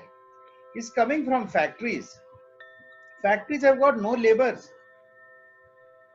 Farms जहाँ खेती हो रही है, जहाँ फसल खड़ी हुई है, वहाँ फसल काटने के लिए लोग नहीं है. So there are two aspects that for the business to continue, these things will have to come back. And more importantly, these 20-25 lakh workers who went back to their villages, they may have nothing to eat or nothing to live. So they will have to be re-engaged and so on and so forth very quickly for our base economy to remain stronger and so on and so forth. Whatever is our export will have to come back very quickly, including what you heard from paracetamol and the other chloroquine, I don't know what is that term, sorry, being allowed to be exported and so on and so forth. So what I'm trying to tell you is that these will open. Then in IT industry, there are BPM companies, business process management companies, which are significantly large, employing the largest number of people. They are supporting the world. They are not just supporting India. And there are IT companies which have some critical, not business as usual, but BCP support, which is happening for global customers and Indian customers. So some of these will have to be opened up. So I think this is the way government might be thinking. This is my view. If you ask me what should probably be done, is one thing, CK, when we were working together many years back, and it was why SEZs came into play in the first place. SEZs came because there was a sunset clause which was on STPI, and the tax benefits were going, and the government thought there should be a new way of doing business. So if you just extend your SEZ thought, I think now government should push that there should be special economic zones in tier 3 and tier 4 towns only, and create, because the engineering colleges are everywhere, medical colleges are everywhere, proper business colleges are everywhere. So why should people travel and create such kind of a chaos in large cities?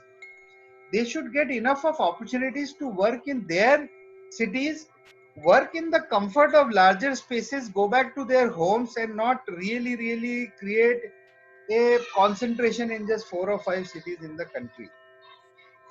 And this is my thinking. The other thinking is that government should actually call 200 large businesses or 500 large businesses from the country and say that all of them must open the next factory in a tier 3, tier 4 plant only, and they will be provided free land or free water. Or free land itself is a very big attraction in India, and government will support a certain amount of a sunset or a reduced GST or something like that, but they must create factories into deep rooted areas. The moment you do something like this, we will have next maybe, and they all can be cultivated into smart cities. So they all can be cultivated for better emergency management or emergency response management. They can all be smart cities with IT systems controlling behavior of people and situations like that, and not have shanties and not have overflowing uh, lakes or overflowing drainages and dirty lakes and so on and so forth. So I have a feeling that these are all the things which will probably be the next generation switch. The other thing which is going to happen, which is very important, and in a very brief, I'll try to complete that, is the part there are going to be new business models. As I said in the middle of our conversation, that in the supply chain management or in the healthcare or in the way people are conversing today, the need for people to travel will reduce. So the shock which we have all got, and we both being from sales, would remember that we used to think that a B2B sales cannot happen unless sales managers travel. Or a Hindustan Lever or a Procter and Gamble used to train their management trainees for last 100 years by having van salesmen. So they believe that even B2C sales will not happen until people travel. So this concept of travel, hotels, events, this is going to undergo a very, very major change. So मुझे क्या लगता है कि because there is going to be a certain sacrifice by the hotels and the hospitality and airline industry, actually the entire business may double up or triple up in a big way.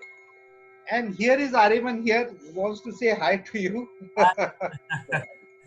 Aryan, see, he does that to all my video conferencing. So, Facility manager. so I was saying that because you can now work without having to travel, and 50, 60, you suddenly realize futility of that.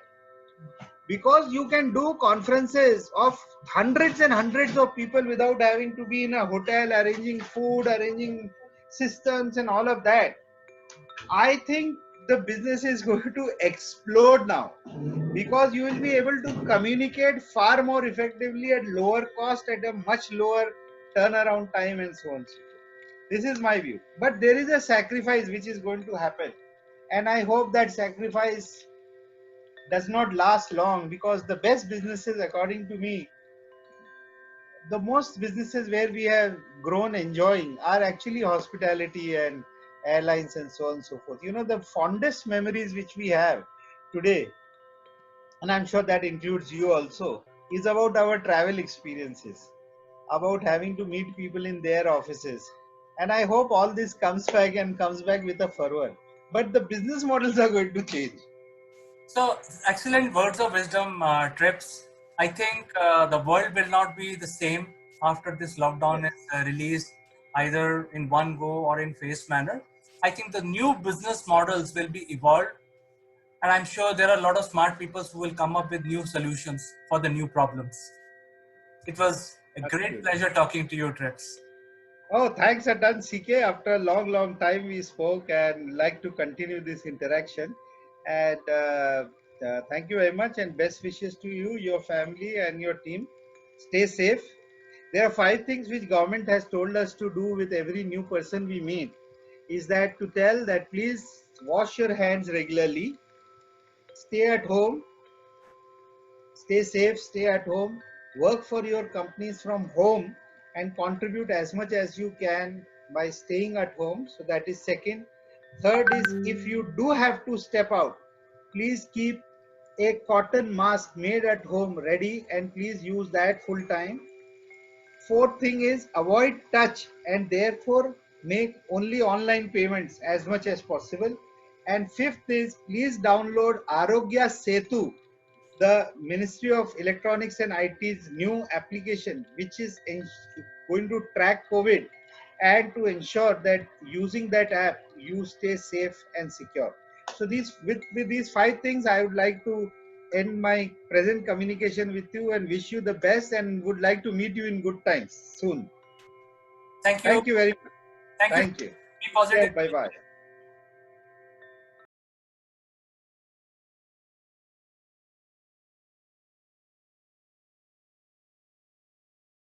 Neville, you vaccination this week? Yes, we are. Can't wait. Wow. So you are so lucky. I think you are going to win over this wretched virus, and very soon you will come out victorious. Absolutely. And to me, it's like winning a ticket to the moon. It is. It is comparable to going to the moon. In fact, it's less scarier and it's much safer to take a vaccine.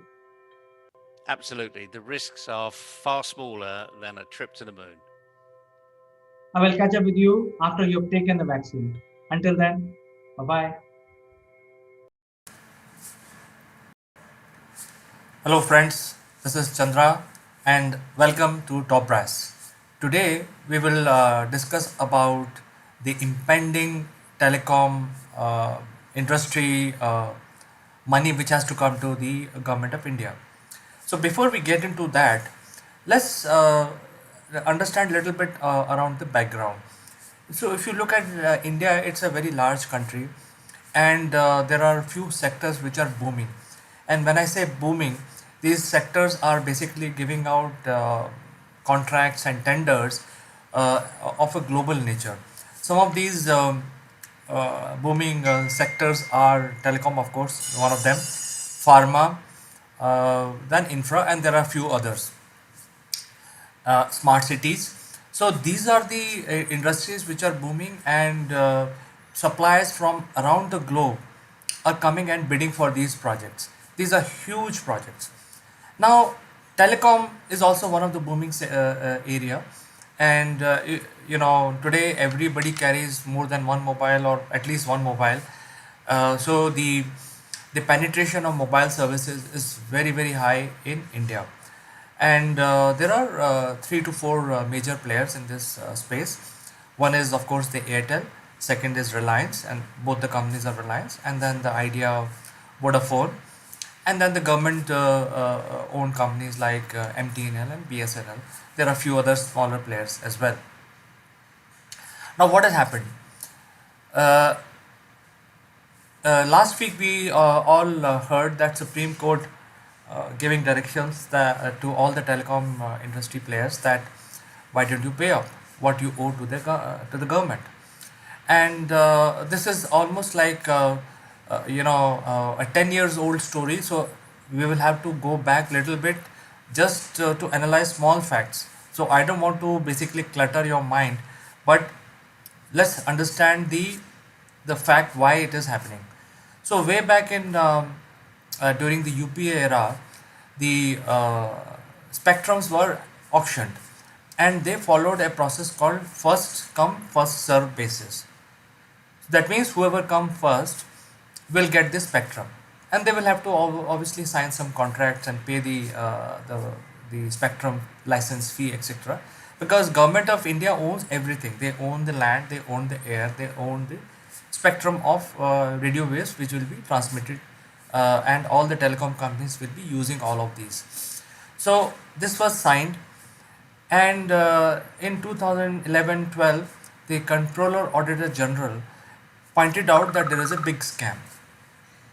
And then he rightly pointed out, because as far as the books of accounts are concerned, it looked like a scam, because there were a lot of irregularities. The telecom minister of that government gave licenses to whoever came first, and of course, there are allegations that it was not done in a very fair manner. However, the case continued as far as that is concerned, and most of the people are acquitted now. So we will basically discuss that part some other day. Let's come back to the telecom industry. So what has happened? What was the size of the contract? What was the size of the scam? It was a huge amount of 1.76 lakhs crore Indian rupees. It's a huge whopping amount which has to be paid by these companies to government of India. Now, what has happened is that government, which was giving first in and first serve basis spectrum to people, they were actually very clever. They were, while giving it out to people, they were also signing a lot of fine print in their agreement. And somebody, some smart guy in that government, came up with something called AGR. So this 1.76 lakh crore amount is actually happening because of the AGR. So what is an AGR? Is the gross revenue of the entire company. So what AGR does is basically you have taken funding from banks and from government and from various other sources, and you invest in telecom business, and you have other businesses as well. So if you sign taking spectrum from the government, at that point in time the government made all these new telecom guys sign up these fine prints which said anything that you do, whether it is telecom business or anything else, the profit of all of those different businesses, you will have to give it to us. So all of these guys have signed it, which is Airtel, Reliance, Vodafone, Idea, and so on and so forth. And this 1.76 lakh crore is coming from the fact that there is a AGR which is signed in the contract. So if you look at the business of the telecom companies, you can you can see them straight away that they are not a pure telecom company like BSNL or MTNL. They are 50% telecom companies and 50% are brand managers or sort of a event managers or content distributor. So 50% is telecom, 50% is other businesses. So what is happening is government made them sign these documents, and whatever money these companies are making by selling telecom services as well as any other services which is associated with them, the profit on that needs to be shared with the government. So this is I don't blame the government. I blame the companies because these companies are huge, and they are companies of the global nature, and they have all the lawyers, a team of lawyers with them. And if they missed out these things and they still signed on this, that is why the Comptroller Auditor General came after auditing the accounts that these companies owe 1.76 lakhs crore of money to the government of India. Now that was in 2012. Lot of things happened. It became a political issue. Uh, After the election of 2014, the Congress Party, the UPA government shrunk to 44 seats. The government was toppled. The new government came, and now when the new government came, they actually fought on these scams, because the first scam was 2G, and then there are plethora of scams in fact the scams were so many that every day there were new scam was coming out, and it was used on this on their political rallies to drive their points. The UPA government suffered major loss, and the new government came. Now after the new government has taken over the power, ideally they should have recovered this money, and this new government came in 2014. They got re-elected in 2019, and yet there is no sign of this money which has to be paid. Now what these telecom companies are paying basically saying, they are saying that they cannot pay this money because this is huge, and government has given them spectrum, but government is asking for the share from all other different businesses that these companies indulge in, which is unfair. So they are trying their level best to get out of this situation, and somewhere the current government empathize with their point, but nobody can take any action. Why? Because it's a very tough decision. Number one, that 1.76 lakhs crore rupees which has to be collected by the Indian government, if they say, okay, this was not a right contract that UPA made you sign, and hence we can overlook all of this and make you free and all that, then the current government will suffer a major setback, because they came to power by highlighting these issues on the street in their political rallies. So they didn't do it. They didn't want to touch it. Second issue is that if they enforce this collection, then millions of people will lose their jobs. So they can't have that. I mean, telecom is a booming sector. A lot of millions of people are employed in this space, and if some companies fold, like Vodafone and Idea, they are saying already that if we are willing to pay, but we will need to declare bankruptcy. By doing so, they can clear all that and they can fold their business. So it is not so simple, because a lot of people will lose their job, and they are not like airlines where few thousands. This will be million people losing their job. It's going to be a big problem. Third thing is the face saving. The current government said the previous government came out with so many scams, and a lot of things happened, and now they are in power. So the point is that how they will say that those Okay, 1. I found this on the web. The current government said the previous government came out. How this government will ensure that their whole issue of raising out these scams does not impact their own vote share or their own image. So I'm just bringing this out to you, to my viewers, but I have.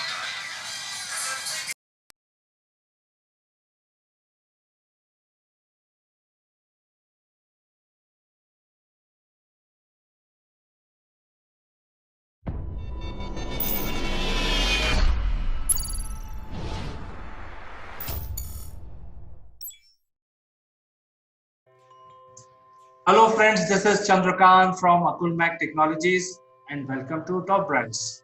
And let me also welcome my friend from UK, Mr. Naval Gant. Naval, how was the morning today in London? Good morning, CK. Good morning, everybody. And it is typical summer. It's pouring down. It's stair rods. You can hear it all the windows.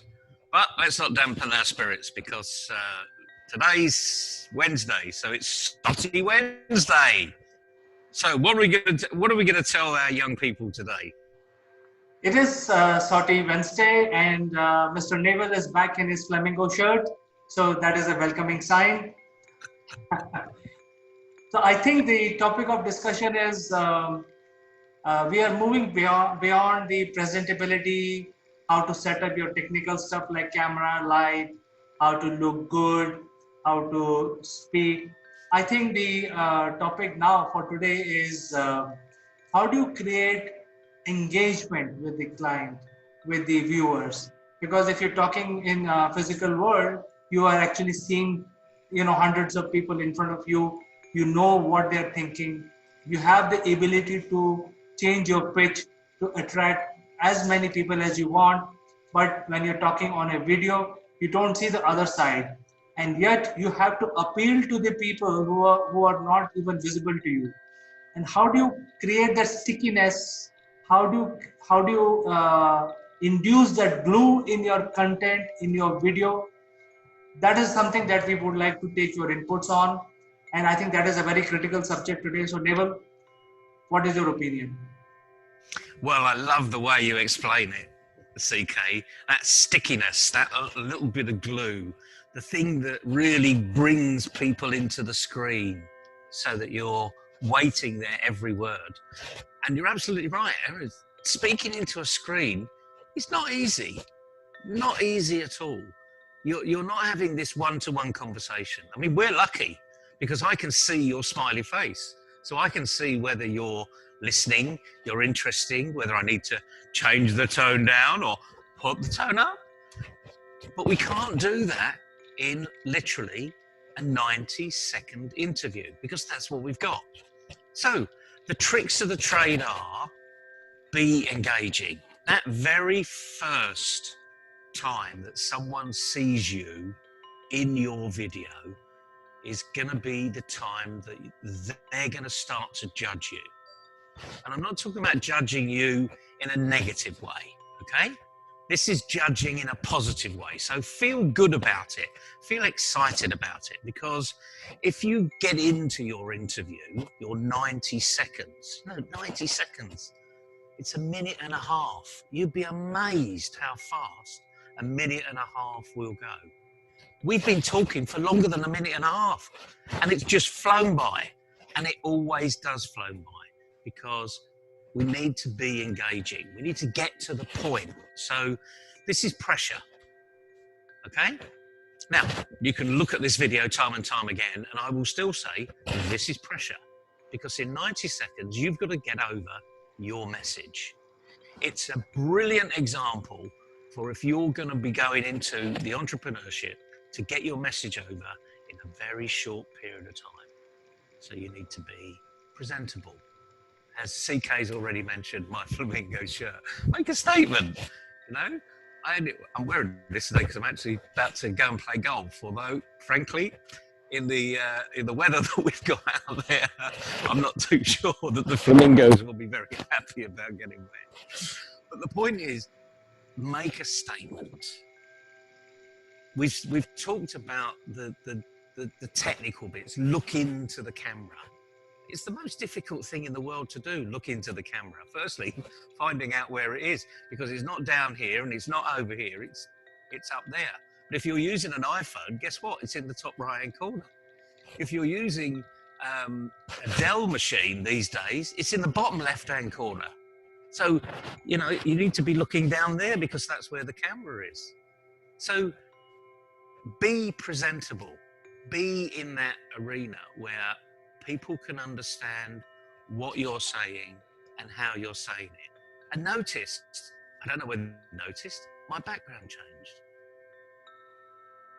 I did. Amazing, isn't it? Yeah, you did, you know? But that's what's going to happen, you know? Was it done automatic? Was it done deliberately? Only you're going to guess about that one, okay? But this was for impact. This is the impact you have in a short video. It's 90 seconds. I mean, CK, 90 seconds. It's just goes in an instant, doesn't it? I mean, how many conversations do you have that last hours and hours and hours that could be summarized in 90 seconds? Yeah, I can see you smiling because you're thinking about it.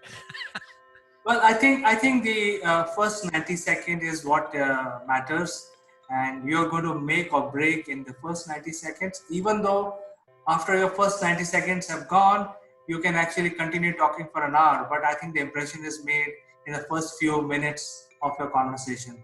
So I think one of the tricks that is important for a video is, do a very good research on the subject on which you're talking. Because if you're just talking too many words with very little meaning, I think you're going to put off your viewers and they will just move on. They will not watch the videos. In fact, many times if you see the videos, you don't want to stick around more than 10 seconds. So that you don't want to happen to your video. So make sure that you have a well-researched subject.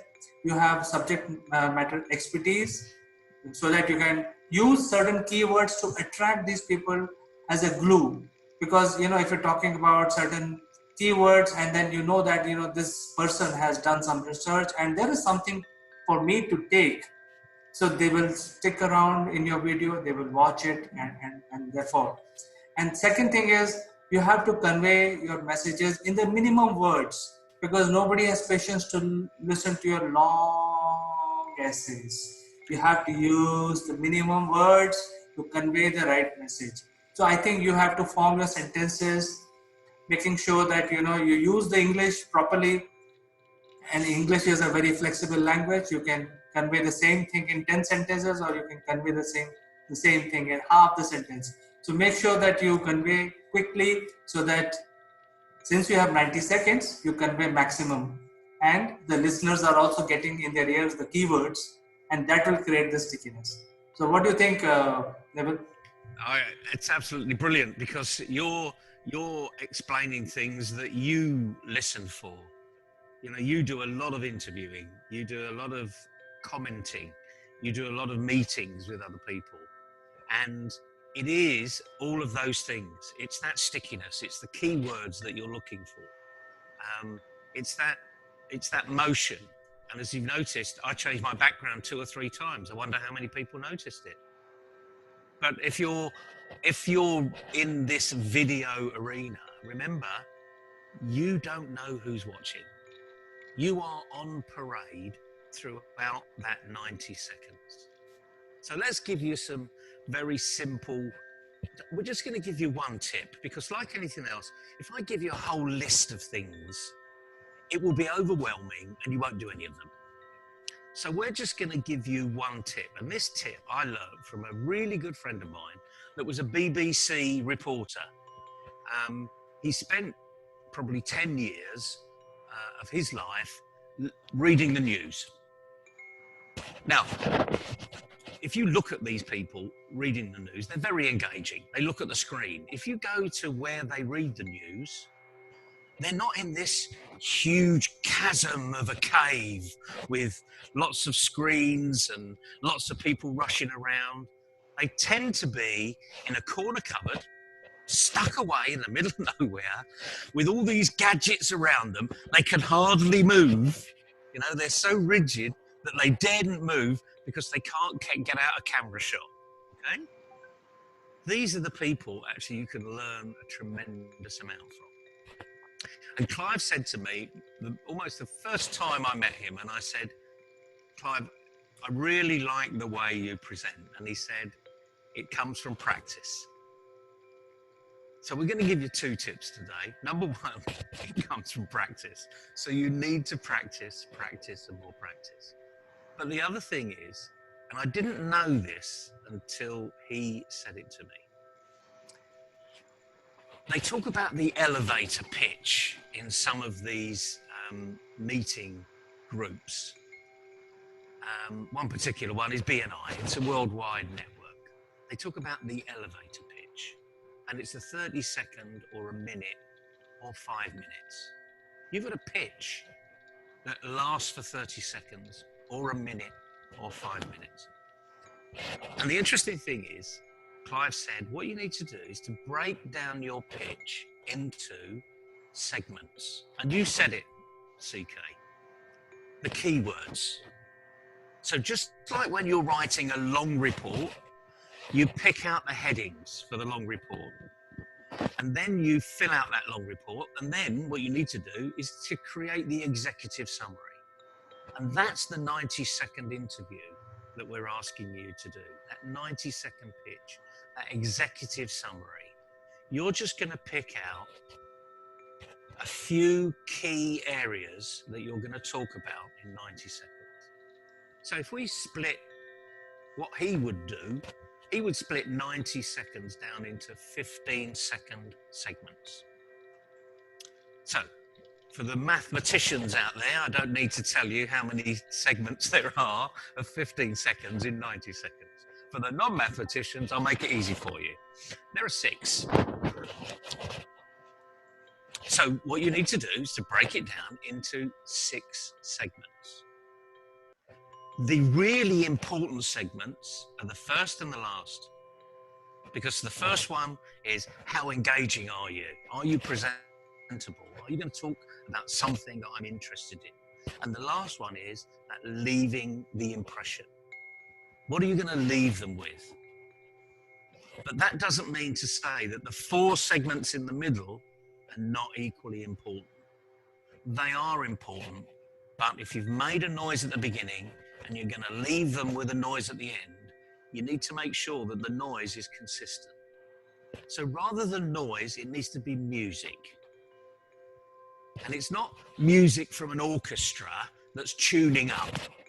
You know, I'm sure many of you have heard an orchestra, you know, there's like 30 or 40 piece orchestra and they're tuning up and they're doing it individually, but they're not playing together. And they're all going, and they're all doing it at different noises and different sounds. And it sounds noisy.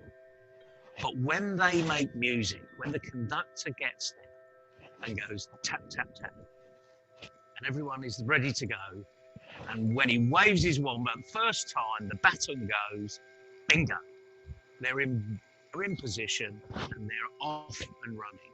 Now, whether that's a musical orchestra of 400 pieces, or whether it's a duet, you know, or a single soloist, they're making music. And that's what you need to be doing in this 90 seconds. A short intro, building up so that people are more interested as they go through, and bang, hit them at the end so that you leave them with an impression. And that's as simple as it is. It's very simple. In fact, it's a great advice, Neville, that you're asking us to do, is to break down our 90 seconds into 50 seconds pitch. So you can have different segments of your 90-second program. And I think this is so true because you mentioned songs. I think it's similar. You know, we're talking about making a video, but I think it also applies to the songs. So if you listen to a song and if it is not appealing to you in first 50 seconds, you're going to change the channel. So first 50 seconds has to be very, very engaging, and next 50 seconds will be determined by the performance of your first 50 seconds. So I think you have to plan your pitch in such a way, well-researched subject, even if you're talking about some current affairs or some technology or home care, it has to be engaging, it has to appeal to the people, and it should be very original. It should not be run-of-the-mill stuff where thousands and thousands of videos are floating around on the net. It has to be unique, and that will create stickiness, and that will drive traffic to your video. So thank you very much, Naval, for giving us this advice, and I'm sure the Sortie Award contestants would take these tips and incorporate in their videos. So as usual, it was a pleasure talking to you. We'll catch up again tomorrow.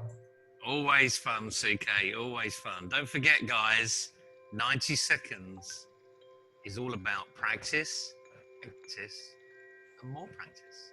Enjoy your stickiness. I love it. Bye-bye. Bye.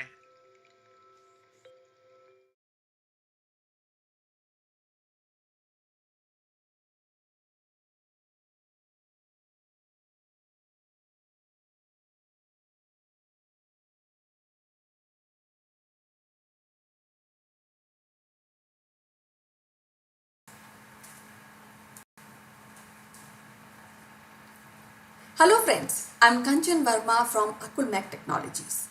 You all are welcome to Top Brass Likeable Leaders. Today in our show we have Mrs. Meena Patange. Mrs. Meena Patange is Dean of College. Hello friends, I'm Kanchan Verma from Akulmach Technologies. You all are welcome to Top Brass Likeable Leaders. Today we have Meena Patange, who is Dean of one of the prestigious college of Telangana, St. Anne's College of Women. St. Anne College of Women is one of the top colleges in Telangana and a top institution across South India.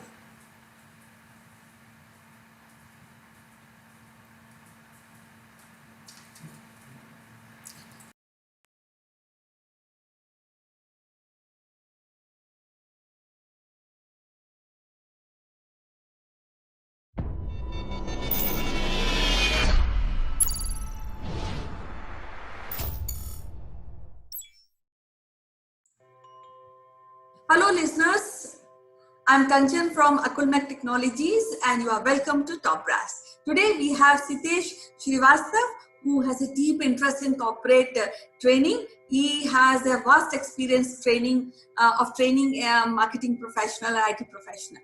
So welcome to the show, Sitesh. How are you doing today? Thank you, Kanchan. And I'm doing very, very well. It's a bright, sunny outside in Johannesburg. And it feels like that I am on a lower temperature in an oven. Okay.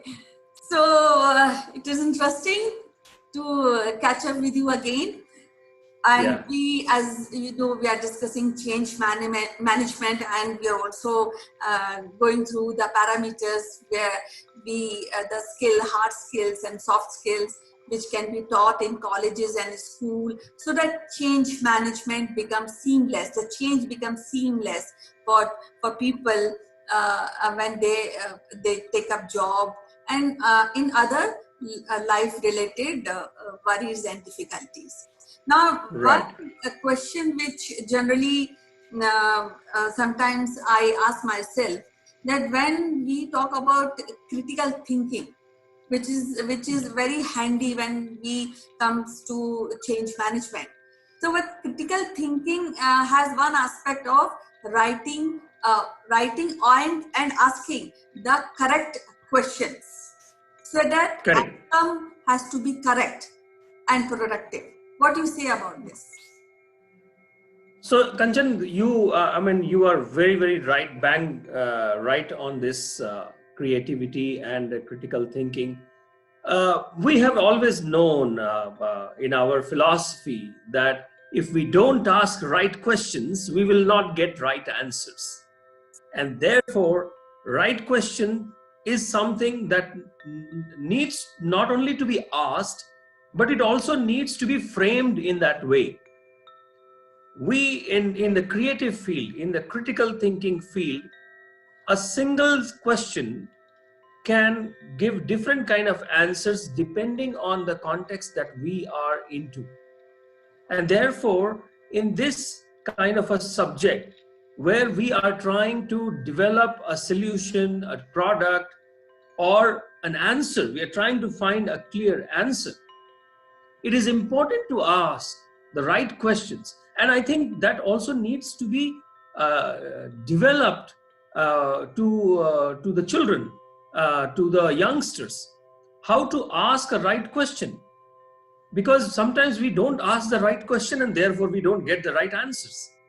Don't you think so? Yes, definitely. Sometimes we want people to do something else, and the result is that it came out to be something else. So that is, I think it's a challenge. So I think do you have training to really go through these kind of personality trait to understand the problem or to understand the situation and ask the right questions? I think it is not more about the training part of it, but asking a right question needs a right frame of observation, right frame of mind. Yesterday we were talking about observation and analysis of it.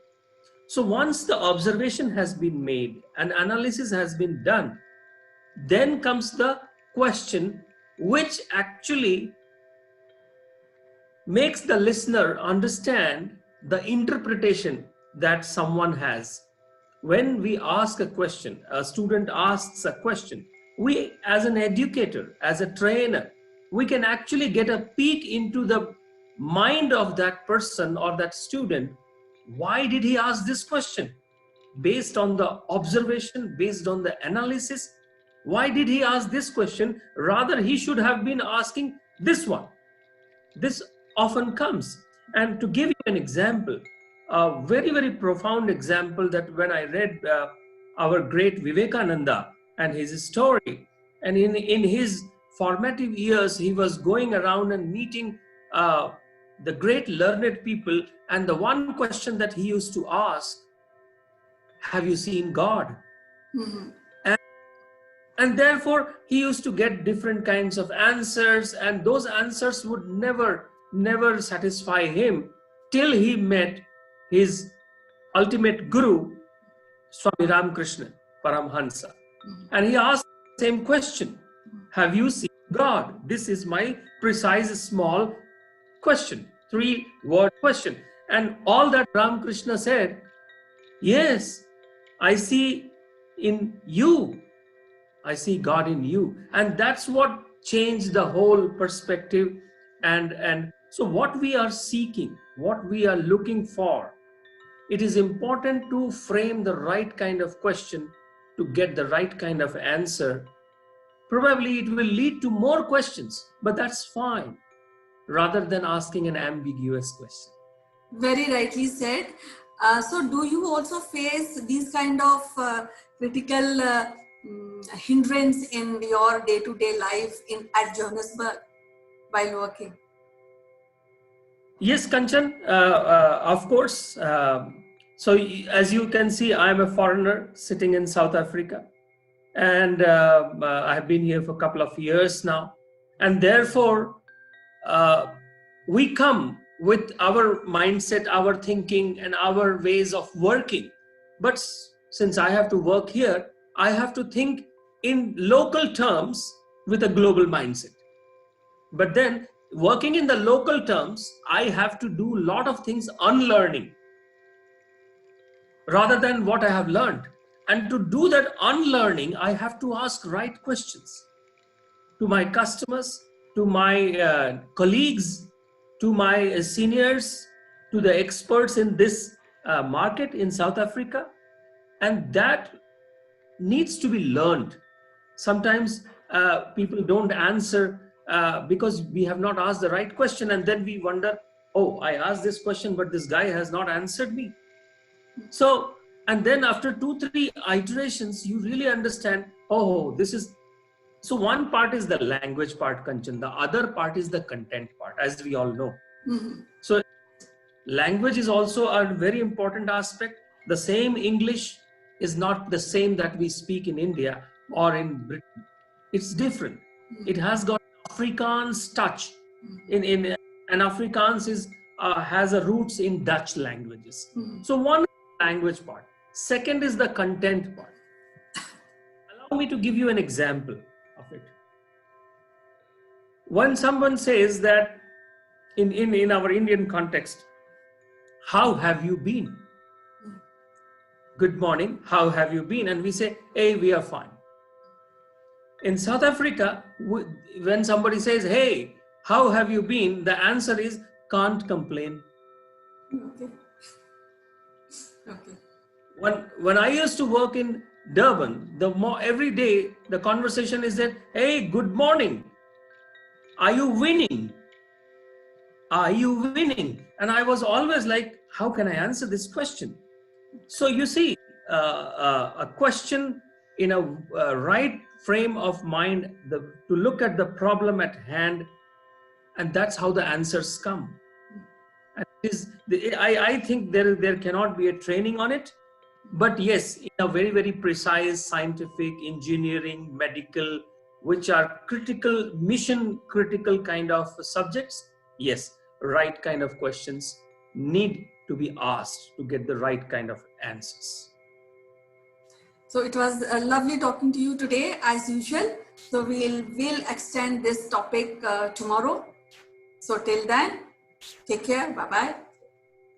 Thank you, Kanchan. I can't complain. It's pleasure always talking to you. Bye-bye. Thank you. Bye.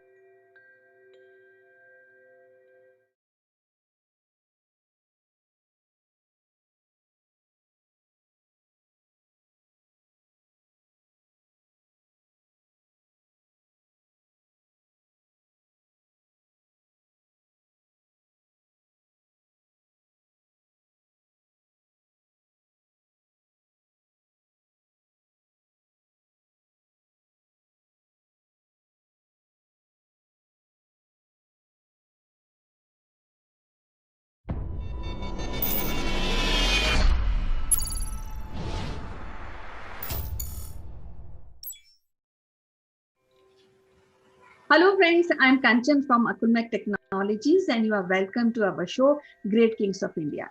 Today we have eminent historian, Mrs. Meeta Joshi, who is the head of the department of one of the prestigious college, St. Anne's College at Hyderabad. So today we'll be discussing about one of the greatest king, Kanishka.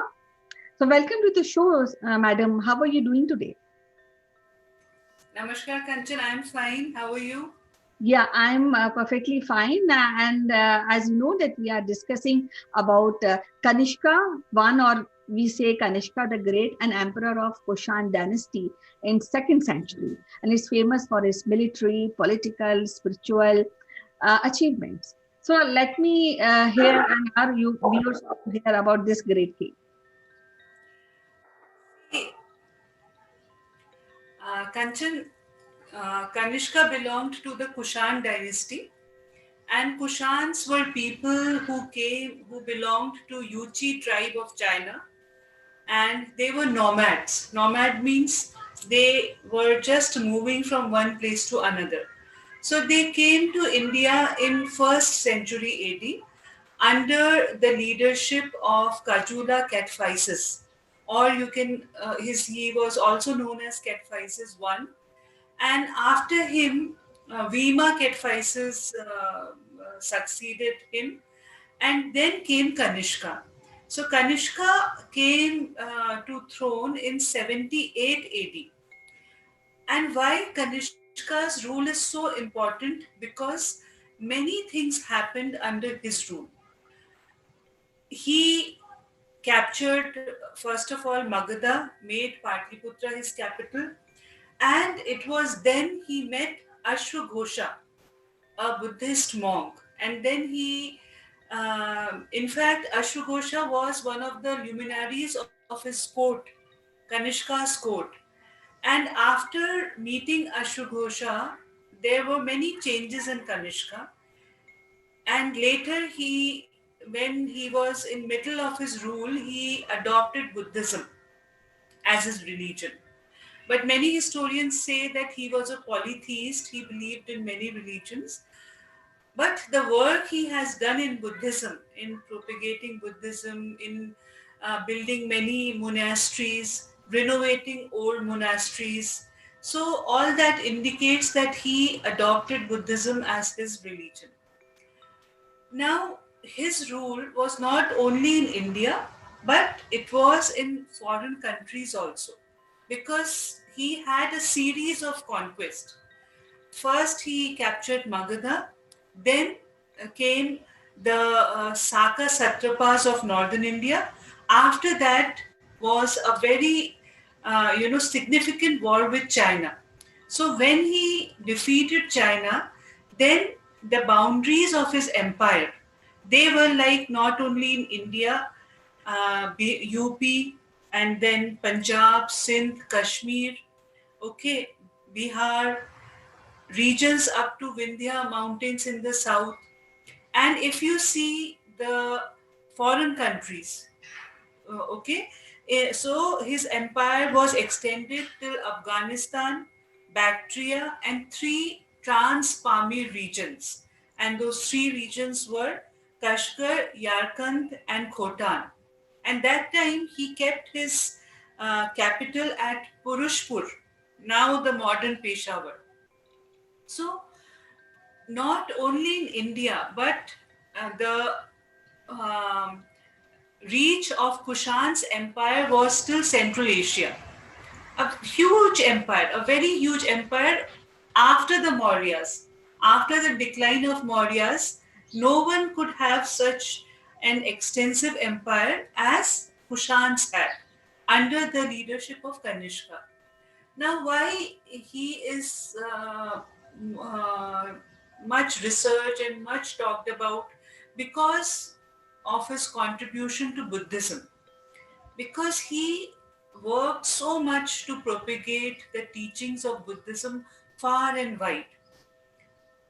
Only one difference between him and Ashoka is that Ashoka, after adopting Buddhism, he adopted the policy of non-violence and he stopped waging wars. But Kanishka was propagating Buddhism, and at the same time he was expanding his empires through waging conquests and wars. So this was the difference between Kanishka and Ashoka. Ashoka left the wars altogether after adopting Buddhism. But Kanishka said, this is one thing, this is another thing. Empire is, important, as well as religion is also important. And one very prominent thing which happened in Kanishka's reign was he convened the fourth Buddhist council at Kashmir. There were four Buddhist councils which were held: Rajgriha, Vaishali, Patliputra, and Kashmir. So the fourth Buddhist council was convened by Kanishka in Kashmir. And many scholars like Vasumitra, Ashwagosha, Nagarjuna, they attended that Buddhist council.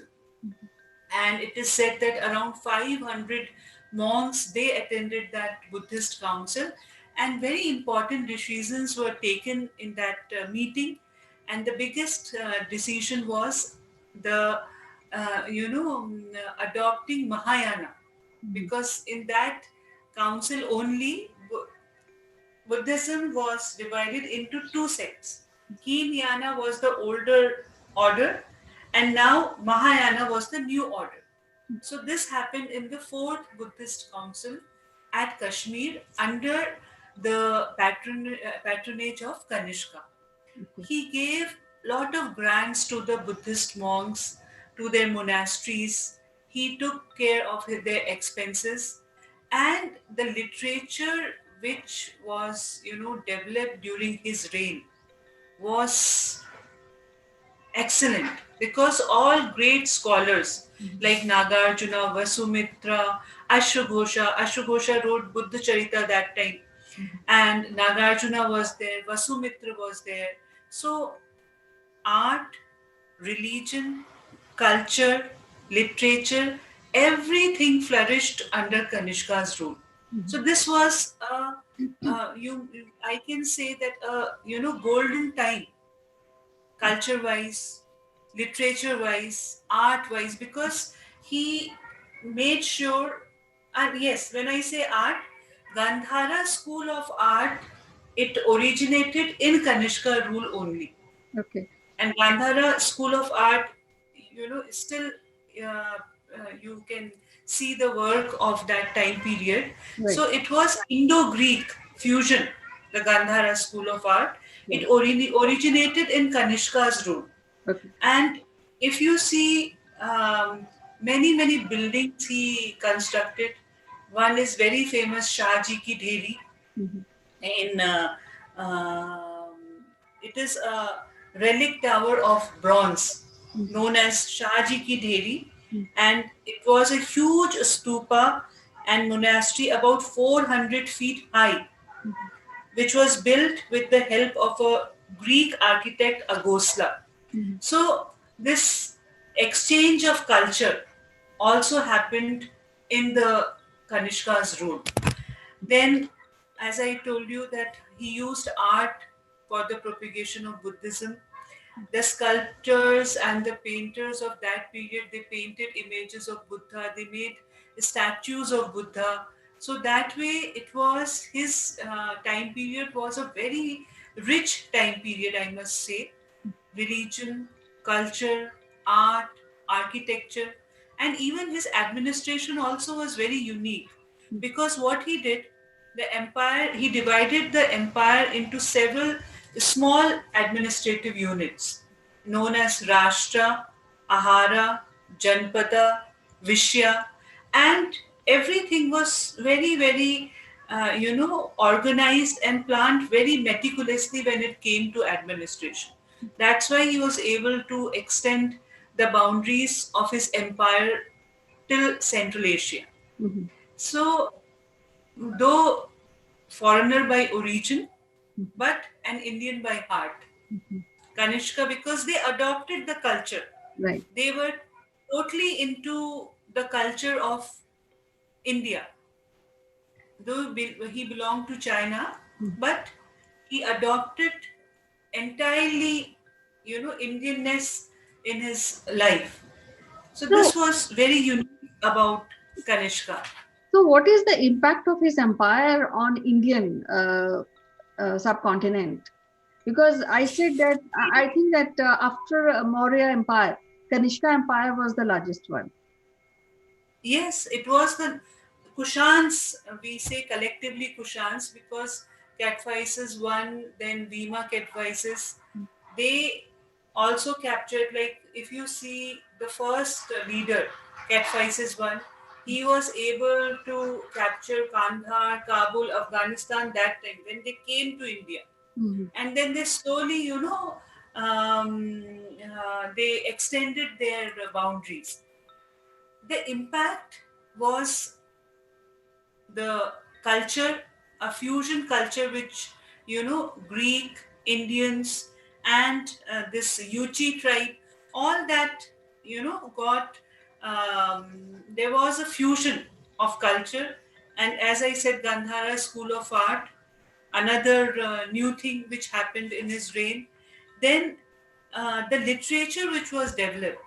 I will tell you some names of some very good literature like Buddha Charita by Ashwagosha, then Sundarkand Kavya, which narrates specific events of Buddha's life, then Sari Putra Prakarna, so, and Brahmanic literature also, not only Buddhist literature, Brahmanic literature in Sanskrit was also developed.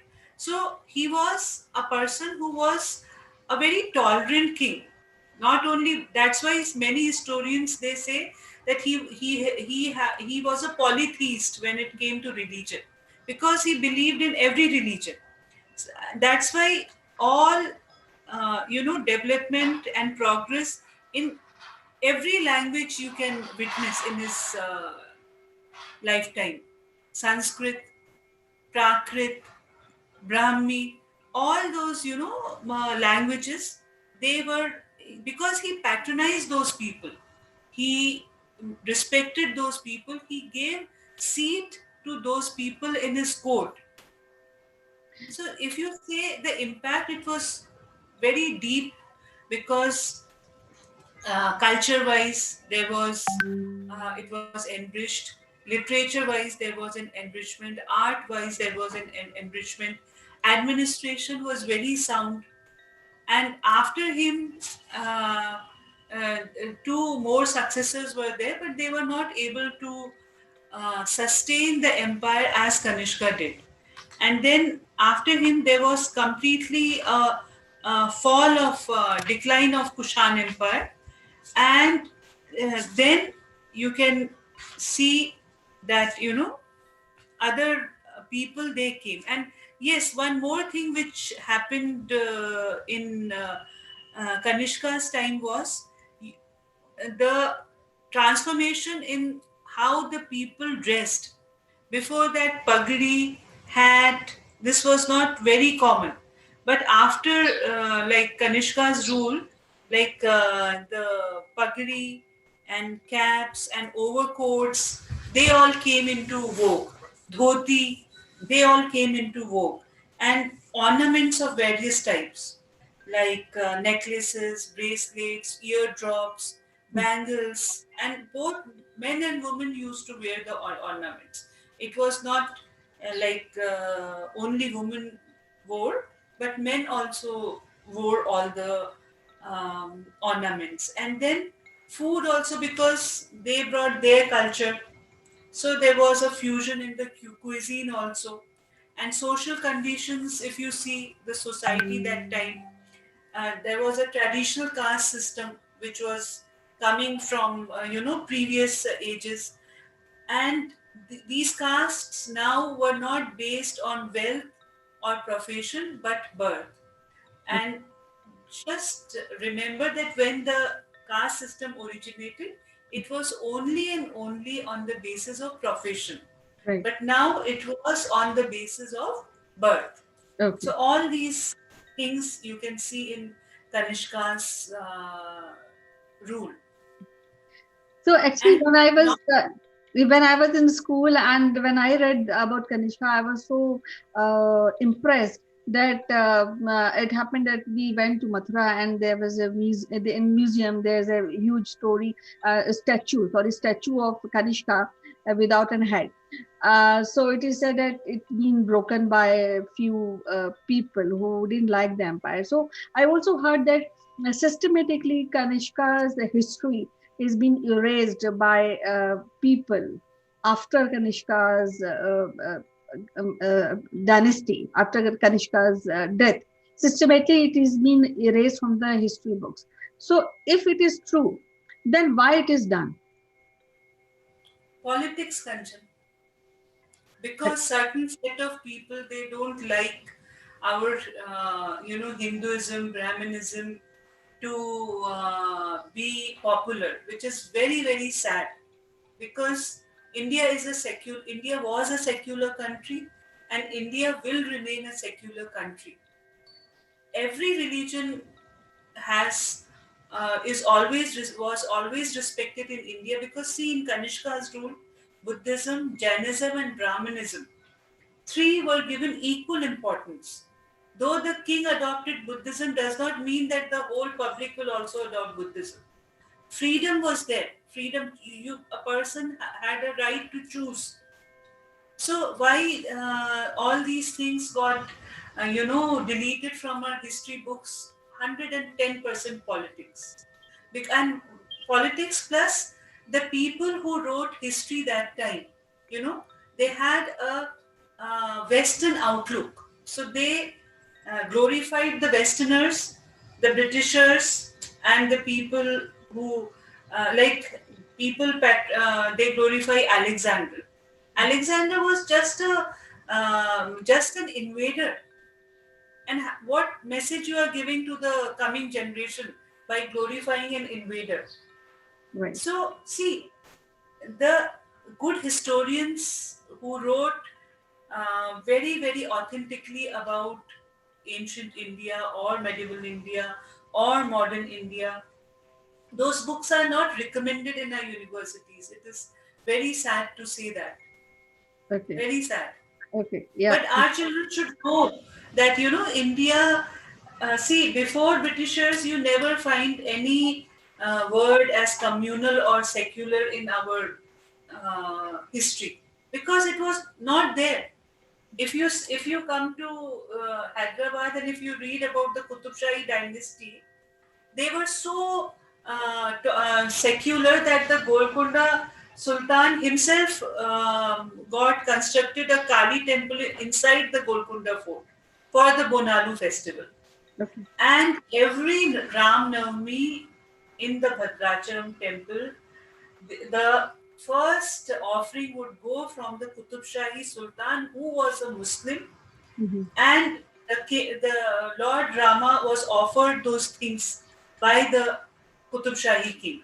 So India never witnessed all that before these Britishers came, and they adopted this policy of divide and rule. And then some few Indians got so mesmerized by the Britishers that they thought that whatever Britishers are doing or whatever Britishers are saying is only true, Right. which was not the case. Right. So, ma'am, how you will summarize the personality and the king profile of Kanishka in few words? See, I can just say that he was one of the greatest kings of Kushans, of India, who did very, very, commendable work in propagation of Buddhism. Not only Buddhism, all the religions which were prevalent that time, Brahmanism, Jainism, they also got equal importance. Their literature was also developed that time, and he patronized people from irrespective of their caste, creed, or religion. If you have that caliber, he patronized. Suppose I was an author, he respected that, and he used to sponsor that person. So which is because that's why we have so rich literature to refer to. Otherwise, see, when you see the Indian historiography, in medieval age, when the Islamic people, kings came, they only started keeping the chroniclers in the court to record the day-to-day activity. Before that, many good literature we don't have. Either it was burnt by the invaders, like Alexander when he came, or Mahmud Ghazni when he came, or Muhammad Ghori when they came. So they came to plunder the wealth. Plus, because they had no, they were not sophisticated people, barbaric. They knew only barbarism. So they killed, they destroyed many monuments. They destroyed, they burned palaces and palaces. So all our that rich literature we lost. So he was a very, very important king of Kushans, of India, and he will be always remembered for his work which he did in administration, in social aspects, in propagating Buddhism. So he will be remembered for that always. It was so wonderful to talk to you, Mitaji, and we'll be meeting again in our next episode with one of the greatest king, again discussing about his profile and the impact of his rule on India. So till next time, bye bye, take care. Thank you, Panch.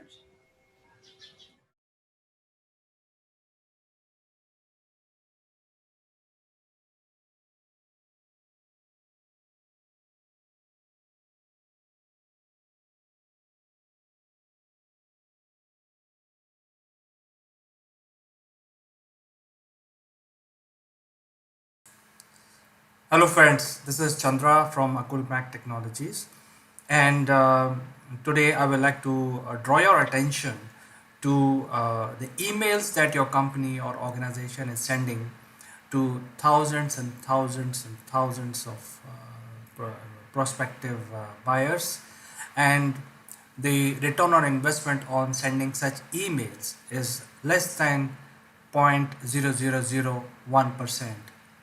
All these emails are getting deleted. I personally delete hundreds of emails every day. I'm sure you're also deleting hundreds of emails. Some of the companies have set up the spam engines which filter all these emails out. Yet, most of the industry feels that this is the only mechanism to grow your business by sending emails, by flooding somebody email boxes, by talking about your technology, your white paper, etc. At the same time, as a organization, we also need to understand what market needs, and it's not what we are selling. So we have to bring to certain agreement between the buyer or seller or demand or supply, where we bring these two parties together, where the demand is fulfilled by the supply. And it is not necessarily means that you keep sending emails. By sending thousands and thousands of emails every day, every week, you start generating business leads out of that. The reality is the cost of sending 5 email today, in today's money, is more than $2 to $3. And then suppose you send 50,000 emails, probably you will receive responses from only 100. So the efficiency of the system is now going down. I think the time has come for organizations to look at alternative methods of generating your sales leads. Then another thing that has happened in the field, that is the emergence of Me Too service providers, because the cost of providing different services and different sort of new generation activities, the time has come to also rethink their strategy in terms of how all different companies want to position themselves. If it is sort of a Me Too email that is going out, the chances are your email will get deleted. So the requirement of today's world is not to send emails by finding out new methods of communication with your prospects.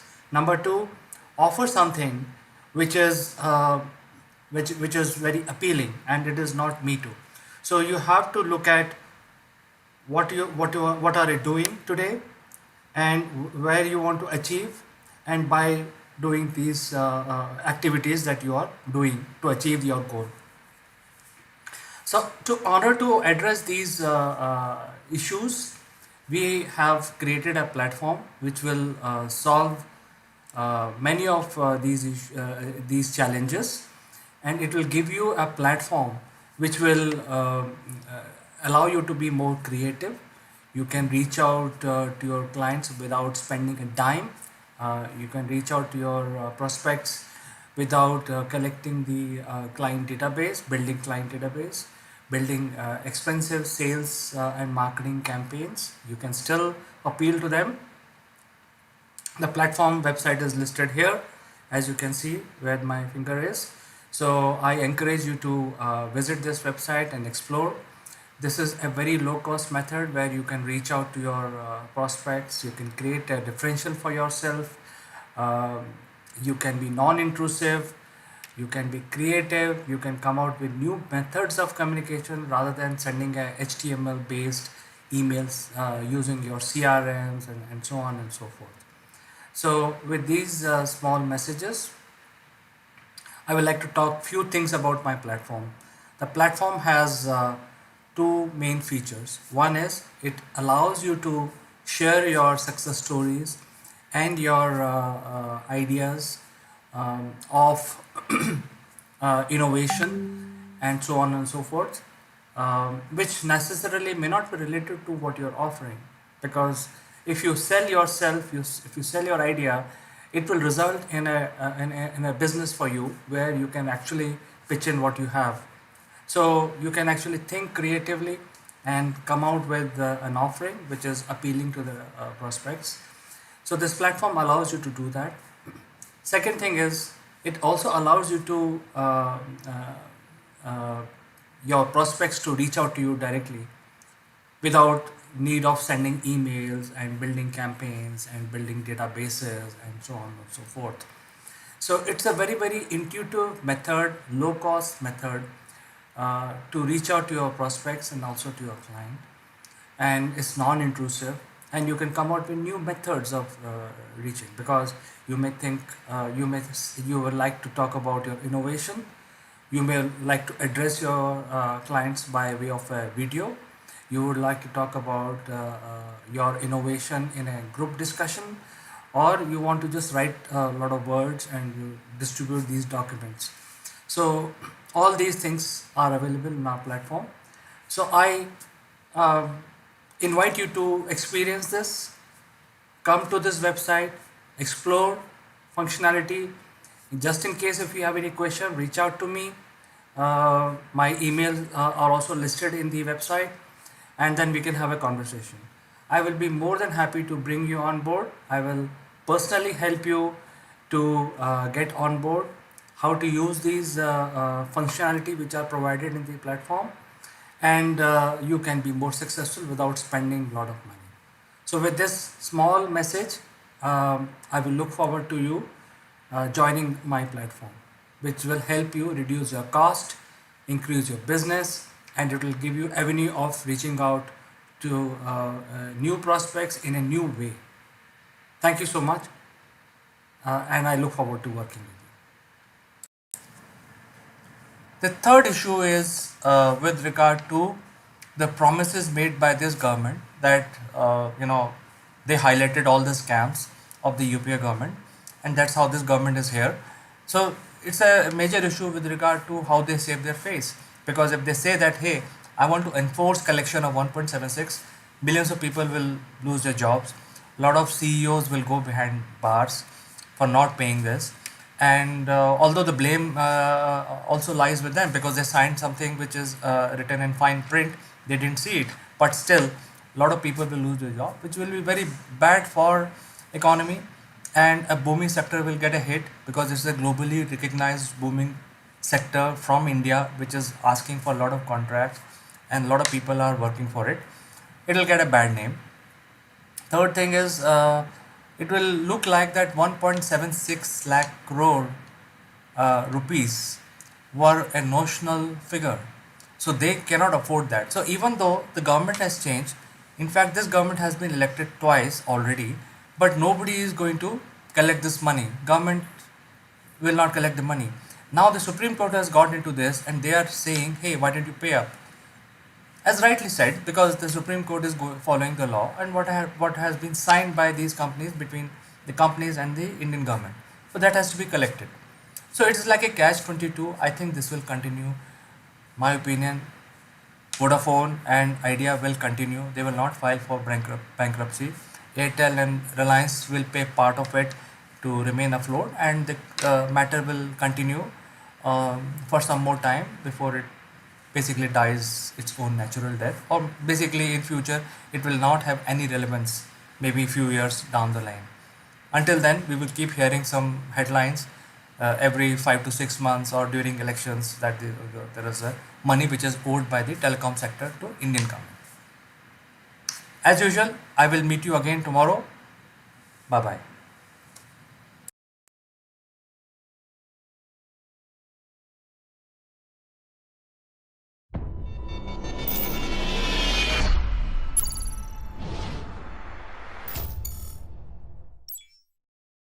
Brass.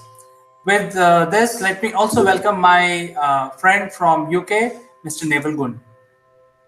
Good morning, CK. Good morning, everybody. Looking forward to a nice, snappy little discussion this morning. Lots of things happening in the world. There are many things happening in the world, and there are many things happening in India. So let me tell you, apart from the bigger things which are political in nature, there is a big movement in India which is about the schools. So let me give you a little background. See, in India, there are two types of schools. One is purely government funded and aided, and the others are the private schools.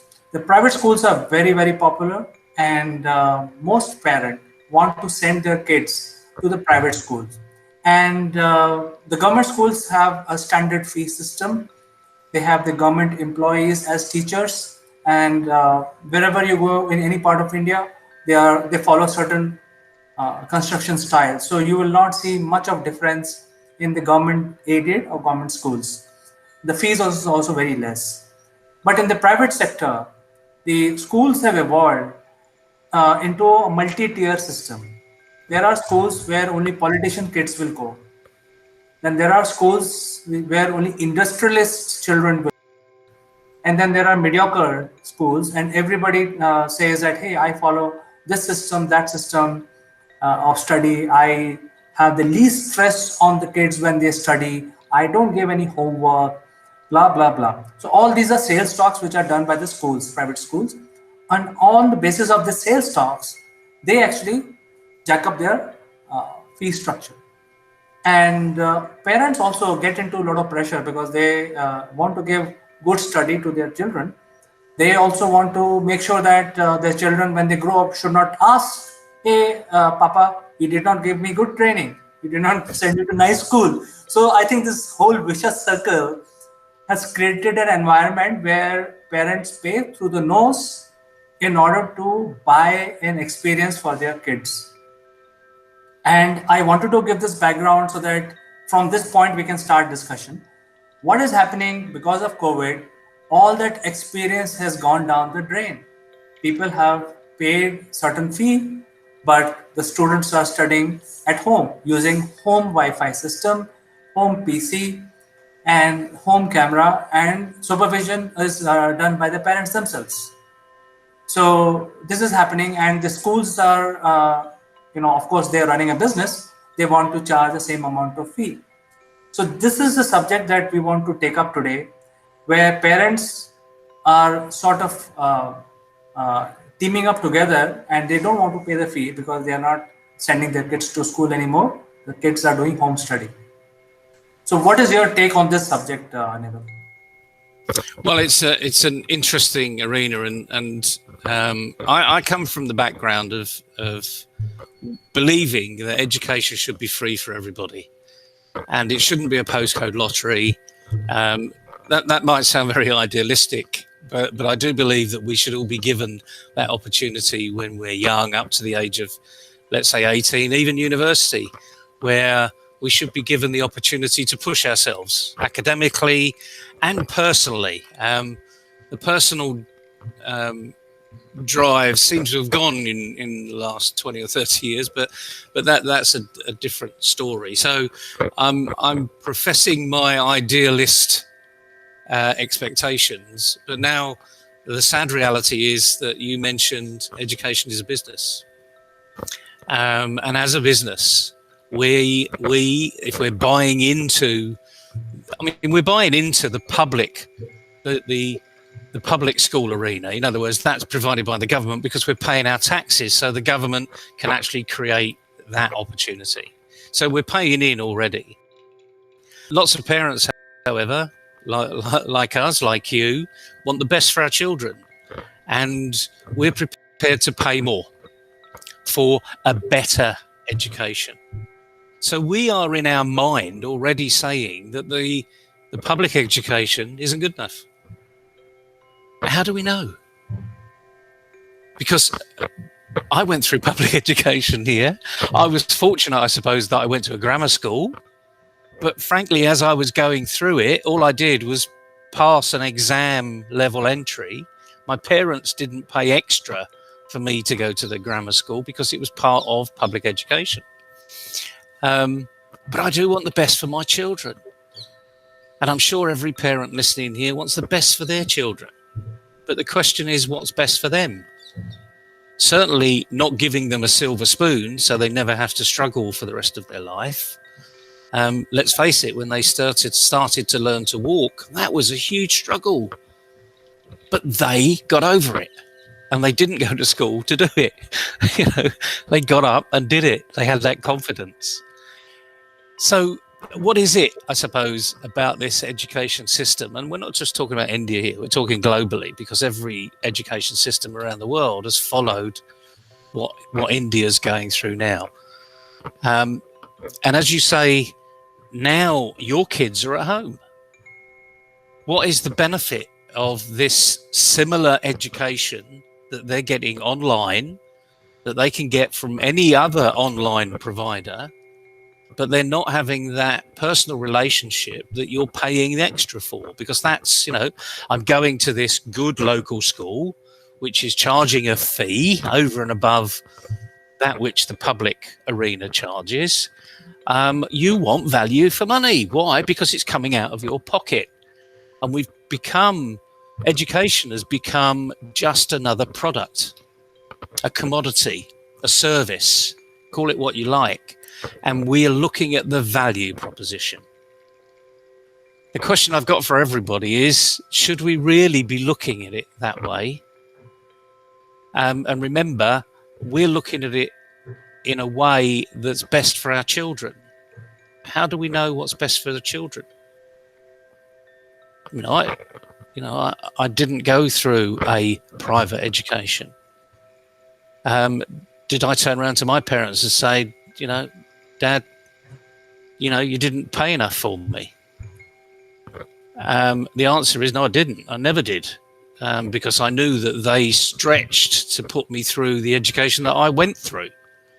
So I had values in my life that were instilled in me very, very young. So I knew the value of money. I knew what we could afford as a family, and I was disappointed or excited one way or the other.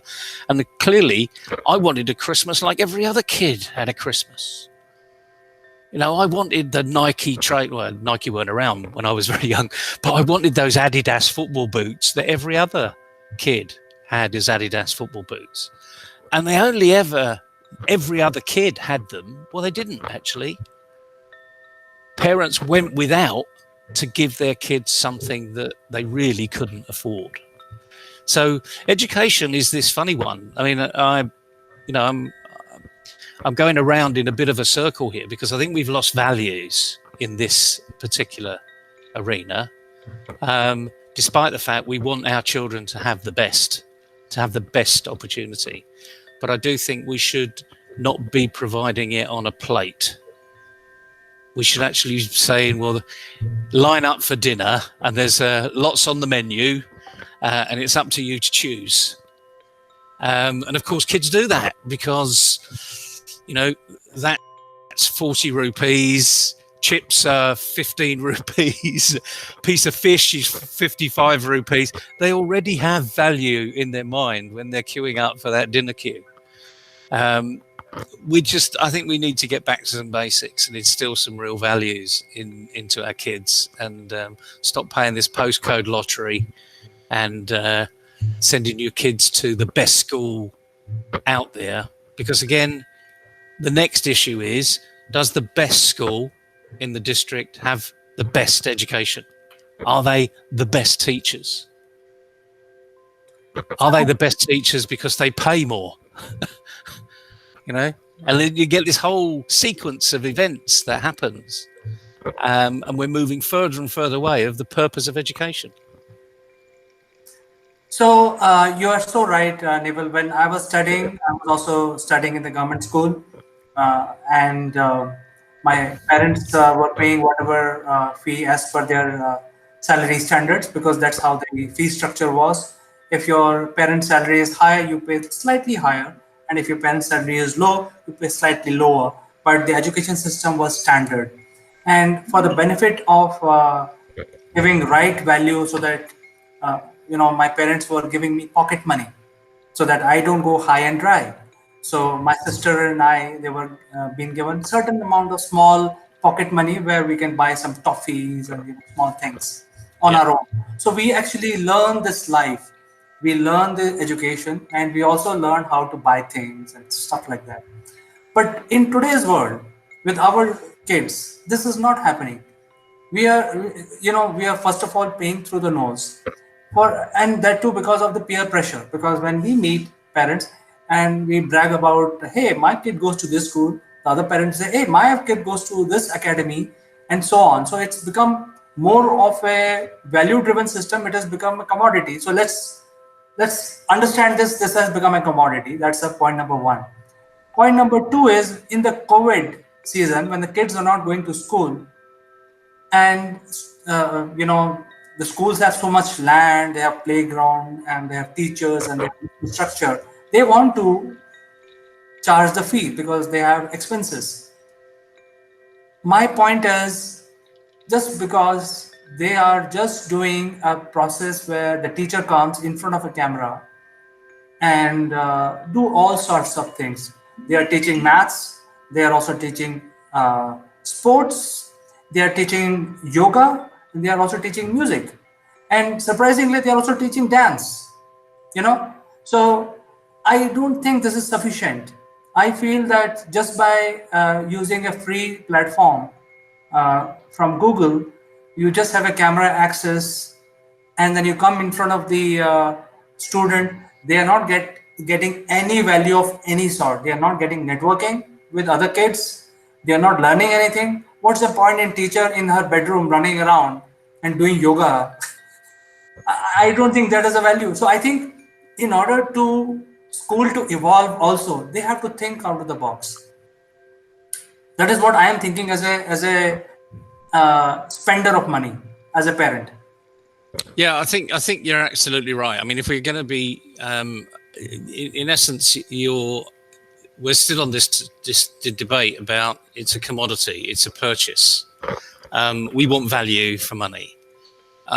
I'd like to take it probably in a completely different direction, and say, if you were to start the global education model from scratch, what would you do?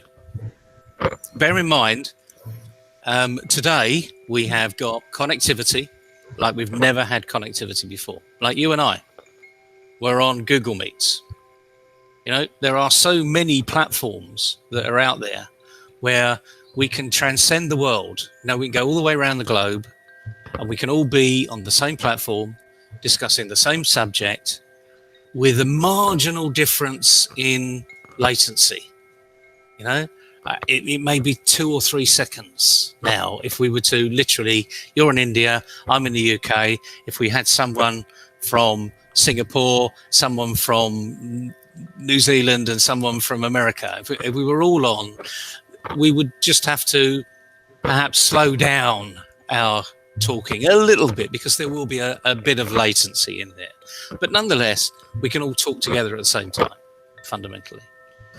So I've seen some really good systems around the world. I mean, the Khan Academy was absolutely brilliant when it first started, and it started on the premise of free education for all. We're going to get the funds, and we're going to provide this platform where it's free for everybody, and we're going to get the best teachers to come and present online. So again, just imagine, you and I are probably not too old, but perhaps a little bit too young to have seen Einstein in the flesh. This massive guru, hair up here, or mad professor here. I would have loved to have listened to Einstein talk about his theory of relativity the way he would explain it. And the point is, today we just Google it. We want to learn about, this is education in its rawest form. If you want to learn about Einstein's theory of relativity, you can go onto YouTube and you can find it. It's a bit crackly, but the point is, you're hearing it from the horse's mouth. And the nice thing is, if you've not quite understood what he said, you can stop it, go back and have another look until you've got it in your mind. The repetition has been created. And now you've heard about Einstein's theory of relativity from Einstein. Now imagine the power in that. So when you then go into your day school, you've all had the same teacher. Now it's up to your new teacher, who, for want of a better term, we're now going to call your coach, who's going to expand your thought process beyond the great teacher that Einstein gave you. I mean, if we could have heard Isaac Newton talk about gravity, you know, immediately my brain is just going, you know, what would I have given?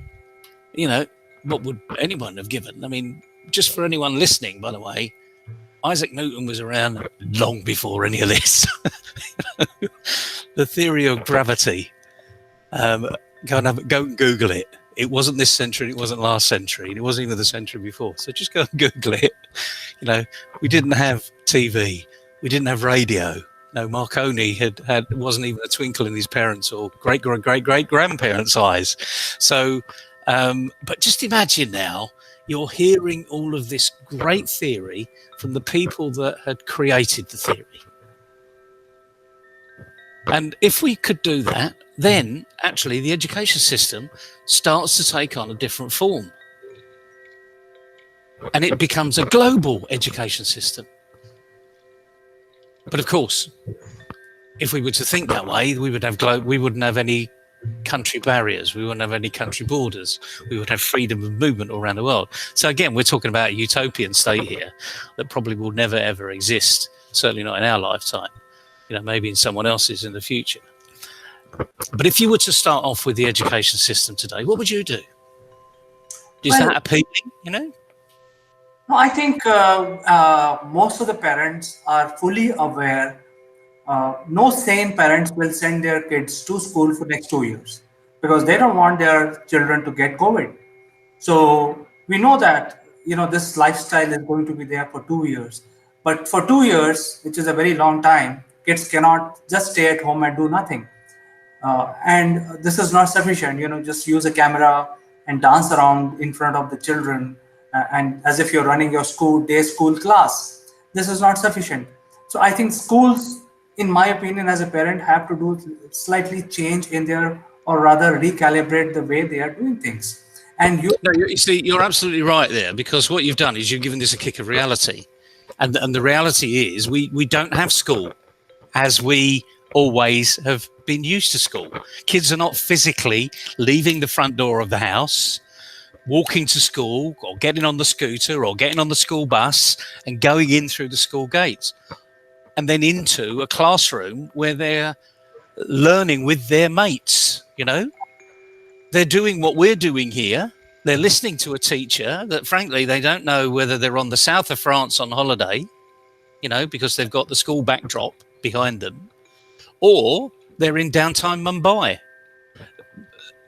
Things have changed. We've got to get over that situation, and the schools need to adapt. They need to change. And sadly, we're going to go back straight to this value proposition. You and I both know there are lots of other things you can do online if you're not physically in the workshop. You know, people call me a trainer. Okay, we do group coaching. If that's called training, I'm not quite sure. We do workshop capability. We have for years been doing these workshops around the world, not just physically, but also digitally. It's a completely different arena doing it digitally. You know, if we had 4 or 5 people on this call, they could be from all over the world. We can't physically do a high five or shake hands. You know, we can do this, which is really nice to say hello and, you know, welcome. But we've got to develop a different way of doing things. And sadly, I think the majority of the education system, again, this isn't a monopoly of India, it's not a criticism of anybody, but we're stuck in the model. So rather than come to school, it's go online, deliver a lesson, do the work in the lesson, now close online down or move to your next class, do the homework, come back into school. That, for a young person that thrives on the very team effect that you have in a classroom, doesn't work. I mean, I know teachers that have said, I can't do this. I can't see the kids. I can't walk around the classroom. So I've helped quite a few of them actually get a body cam and say, rather than do this sit down stuff, get up and walk around, but have the body cam with you. And mentally just walk around your own room, put chairs there and talk to these children by name, and all of a sudden the majority of them say, blimey, that worked. And I said, well, okay, so pass that on to the rest of your teaching profession and get it to work for them. And it's amazing what you can do with a little bit of thought. But we've got 2 years of this probably, and we've got to be doing it. Otherwise, you will get the rebellion of parents saying, "Why am I paying these fees? Where's the value proposition?" It's not a language I like to have in education, frankly. As I said at the very beginning, my belief is education should be free for all. And the thought of a value proposition means that you're assigning a sales ticket to it. You're walking into a shopping mall and saying, "Oh, look, this is half price." Well, it looks the same, yeah, but this one's half price. Just doesn't work for me. So, but anyway, maybe. What are your thoughts on that? Well, I think the value proposition is a very real thing because, for example, you mentioned Newton. Now, Newton had to solve his problem of gravity because he was not able to come out with a mathematical formula, the law of gravity. So he invented the entire new mathematics, which is called calculus. Now, when we were studying calculus, we were just tearing our hairs apart, So imagine a situation where some kid in the middle school understanding calculus, I don't think they will ever be able to understand the way the teachers are teaching them what is calculus. Okay, so calculus can be a more difficult subject. How about Pythagoras theorem, which is 2000-year-old? Archimedes, he invented Pythagoras theorem. I think it's a nightmare. It's a nightmare of any middle school student to understand Pythagoras theorem. And they have to do it to go to the next class. So in the current system, can they really teach Pythagoras theorems? Can they really teach language? There are some 3 languages are compulsory in India. India is a multilingual country. Yep. We have 3 languages compulsory in India, which is English, Hindi, and colloquial language. So we speak our mother tongue at home. That is fine. Kids will learn, right? But I know they don't know how to write. How? They can speak, but how they will write? They don't know even how to make the characters. Same is the case with any other language. So how are schools going to teach language, simple things like language to the students? By just coming in front of camera and saying, "Hello children, how are you?" And, "Hey, so what are you doing? Did you watch this cartoon?" These kind of things are happening as if it's like a chit chat kitty party. I don't think it's going to, and then in the end, they say, "Okay, pay me this fees." Why we? So this rebellion is already growing in India, where parents don't want to pay unless school come up with a new system. They have. Well, yeah, you're absolutely right there. You touched a little bit on this term that I use all the time called purpose. What's the purpose? So, what's the purpose of calculus? If you understand Newton and why Newton came up with it, then you create your own purpose. Pythagoras, a squared plus b squared equals c squared. I know it now. I'm a mathematician, so yeah, I probably remembered all this sort of useless stuff going forward. But it had meaning to me at the time because I was fortunate to have a teacher that would give it meaning. A lot of teachers today go through the motions; they don't give it meaning. What does a young male or female that wants to be a hair stylist, why do they need to pass O-level maths? Now, the point is, there are elements of O-level maths that are going to be really important to them as they move forward. Not just in the cutting hair arena, but when they have their own salon or franchise of salons or buy into a franchise or pay a retainer because they need to buy their seat in the salon. And there are elements of maths at O level that are really important for that, you know. And I'm not talking about value here. I'm talking about, 1 + 1 actually always equals 2.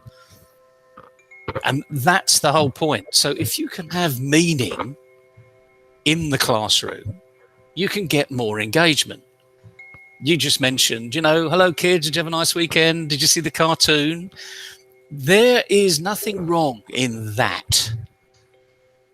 But if it continues for 45 minutes, there's everything wrong in that. That's not engagement. That's desperation. So we have got to help teachers, Let's face it. They didn't go through their training courses to teach in front of a computer. I bet none of their learning, none of their presentations, none of their teaching qualifications actually there wasn't 1% of their course that says you will be marked by your digital performance. So we can't blame the teaching profession. We got to help the teaching profession. However, when you mention the private school arena, this is now a business. So the people that need to be re-educating the teachers are not me and you, it's the owners of the businesses. They will therefore get a better value proposition for you as a parent, and you're prepared to pay. Absolutely, Neville. So the schools have to think, recalibrate their business, maybe let go their land, build a mall. I don't care. But as far as the school is concerned, I think they have to get a new system, which is partly based on physical presence using a camera, and also based on certain quizzes, like a K-12 system, online e-learning system, which has to marry along with this one.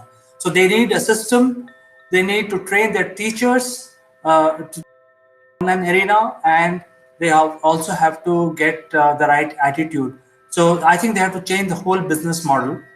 They have to also change the attitude of the teachers, and they have to also change their teaching style, because coming in front of the students, 40 students or 20 students all the time, looking at the bedroom of the teacher is not training them anything.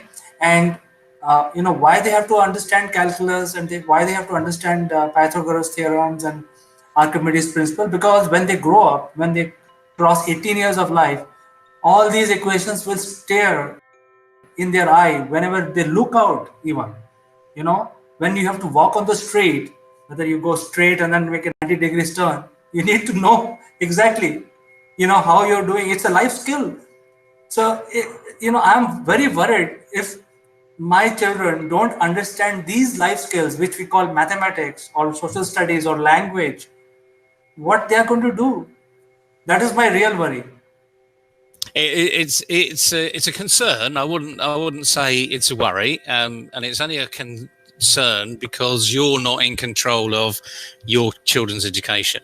But the good thing as far as your kids are concerned is they've got you as a father, so that really helps. And lots of kids don't have that relationship. Whether we like it or not, they just don't have it. So parents really, over the last 4 or 5 months, have really had to step up to the plate. And equally, lots of parents that I've been speaking to, believe me, I speak to thousands, we talk with thousands on different platforms around the world. They are suddenly, a lot of them are saying, I didn't realise how such a difficult job teachers have. Objectively worse. So you'll have to excuse my skepticism when I saw this that's a tick in the box. So at least that's an opportunity. But of course, then it's going to come back to, but I'm paying for it. House brand. Okay. Now on so, paper, although I've had this kick of reality, and that my kids are now working from home on the screen, and I'm having to spend more time with my child's education. I do expect the teacher, I do expect the education system that I'm paying extra for to deliver the goods, the value proposition. This video is brought to you by So Fresh. you mentioned lots of things that schools need to be thinking about. I've an acquaintance who's a very big architect, a guy called Norman Foster, of Foster and Partners. He, many years ago, talked about the changing spaces of a building. So in other words, there's no such thing, there should be no such thing as a bespoke building anymore. It should be interchangeable. You should be able to, just by shifting the furniture around, change the area to make it more meaningful for a different cause. Right. Put sliding doors in, change the windows, etc., etc., etc. And he talks about this, go onto YouTube. He does a fascinating lecture at Oxford University about we need to be thinking about these spaces differently. And he's very critical of the education system.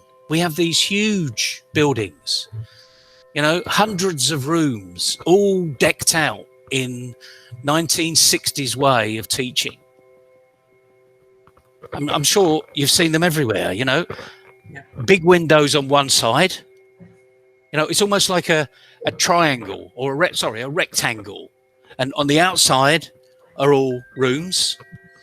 All the teachers' rooms are all in the middle. So typically they don't have any light. So they're all enclosed. But all of the teaching rooms are all on the outside, all the way around. And there's this huge corridor that goes round and round and round the building.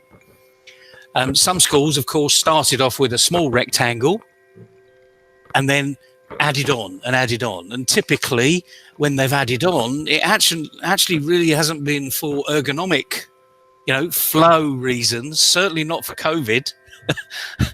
It's been for what space have we got to utilize? How can we fit more rooms into that area? And all the rooms are decked out in the same way. There's like 3 rows across the room. There's 3 rows of tables. They're all regimented, one in front of the other. They've all got the same seat. There's a blackboard at the front. These days they've got whiteboards, overhead projectors. The teacher's always at the front. It's almost like we're robots. We haven't moved forward. And maybe the way we teach needs to move forward. Certainly now, because of the digital arena, it's having to move forward. Teachers, the best teachers in the world are not just educators. They engage and they entertain. They tell jokes. They know when to tell a joke. They know how many jokes they should be telling. They command the right behavior. It's easy to do that when you've got 30 children in front of you, but not on a screen. It's really difficult. That is why there is a need for school to invest in a new type of education system, and these squares or the crosses that the design of the schools are, either they are squares or they are crosses. I think that is their property. They can do something else with that. But when it comes to education, they have to hire the right teacher who can connect with the kids digitally. The teacher should have right attitude. So I think your company is already doing a lot of work in attitude building. Maybe you can help them. Third is they need to invest in a new platform, which is a combination of e-learning and physical training. That has to come together, and the teachers needs to be trained. So I think this whole school arena needs to recalibrate because, Neville, home study is not a new subject. It has been around for 50 years. I did part home study as well because I did homework. That's home study. And we didn't have. I didn't have a study that I could go to. I was on the dining room table along with my 3 other brothers that was all doing homework, you know. So, and we weren't doing the same homework, but we did ask each of the other one for some help every now and again. But that's what we're missing at school. We're missing that collegiate type arena. Don't get me wrong, by the way, that when you got 4 young adolescent men in the house, it's not all rosy. There's lots of fights. Okay, but it's called family life. But as I say, we didn't have bespoke areas. It was, okay, we've all had dinner, and we all had dinner at the same time. Unlike today, it's whenever the kids roll in. We all had dinner at the same time, and then we cleared, we did the washing up. And bingo, we were straight to homework. And so we've all been home studied, really, in some sort of shape or form. As we say, we're not going to solve the situation here, but for all you teachers out there, or for all of you owners of these new education arenas, and for parents, come and talk with us. We haven't got all the solutions, but we can certainly help you find them, because it's what's going to be right for you. Absolutely, Neville. In fact, so I think in today's discussion, 3 things are very clear that, and also the education policy in India has changed at the right time. The new policy follows a totally different format. So I think schools have to take cognizance of that. Also look at what systems they can adapt. They have to invest money in buying the software solution, or maybe free, we don't know, but they have to definitely get into new arena of new systems, and then have a new engagement model with the kids. So I think these are the 3 things that we have come out with. And last, which is the most important, is change the attitude of the teachers. Get the teachers who really want to teach, and teachers should improve their attitudes towards digital training. So I think that is something that your company can help with. So dear viewers, reach out to us and we can have this in the right way. You're absolutely right. No teacher was born or trained to do what they're doing digitally. So listen out, you owners out there of the education system. You need to invest in that development. It's not training. It's development. It's personal development, and teachers need it just as much as the students do. Thank you very much, Neville. We will catch up again tomorrow, and tomorrow is Sortie Wednesday. Sortie Wednesday. Look forward to it. Enjoy your day, CK. Bye-bye. Bye.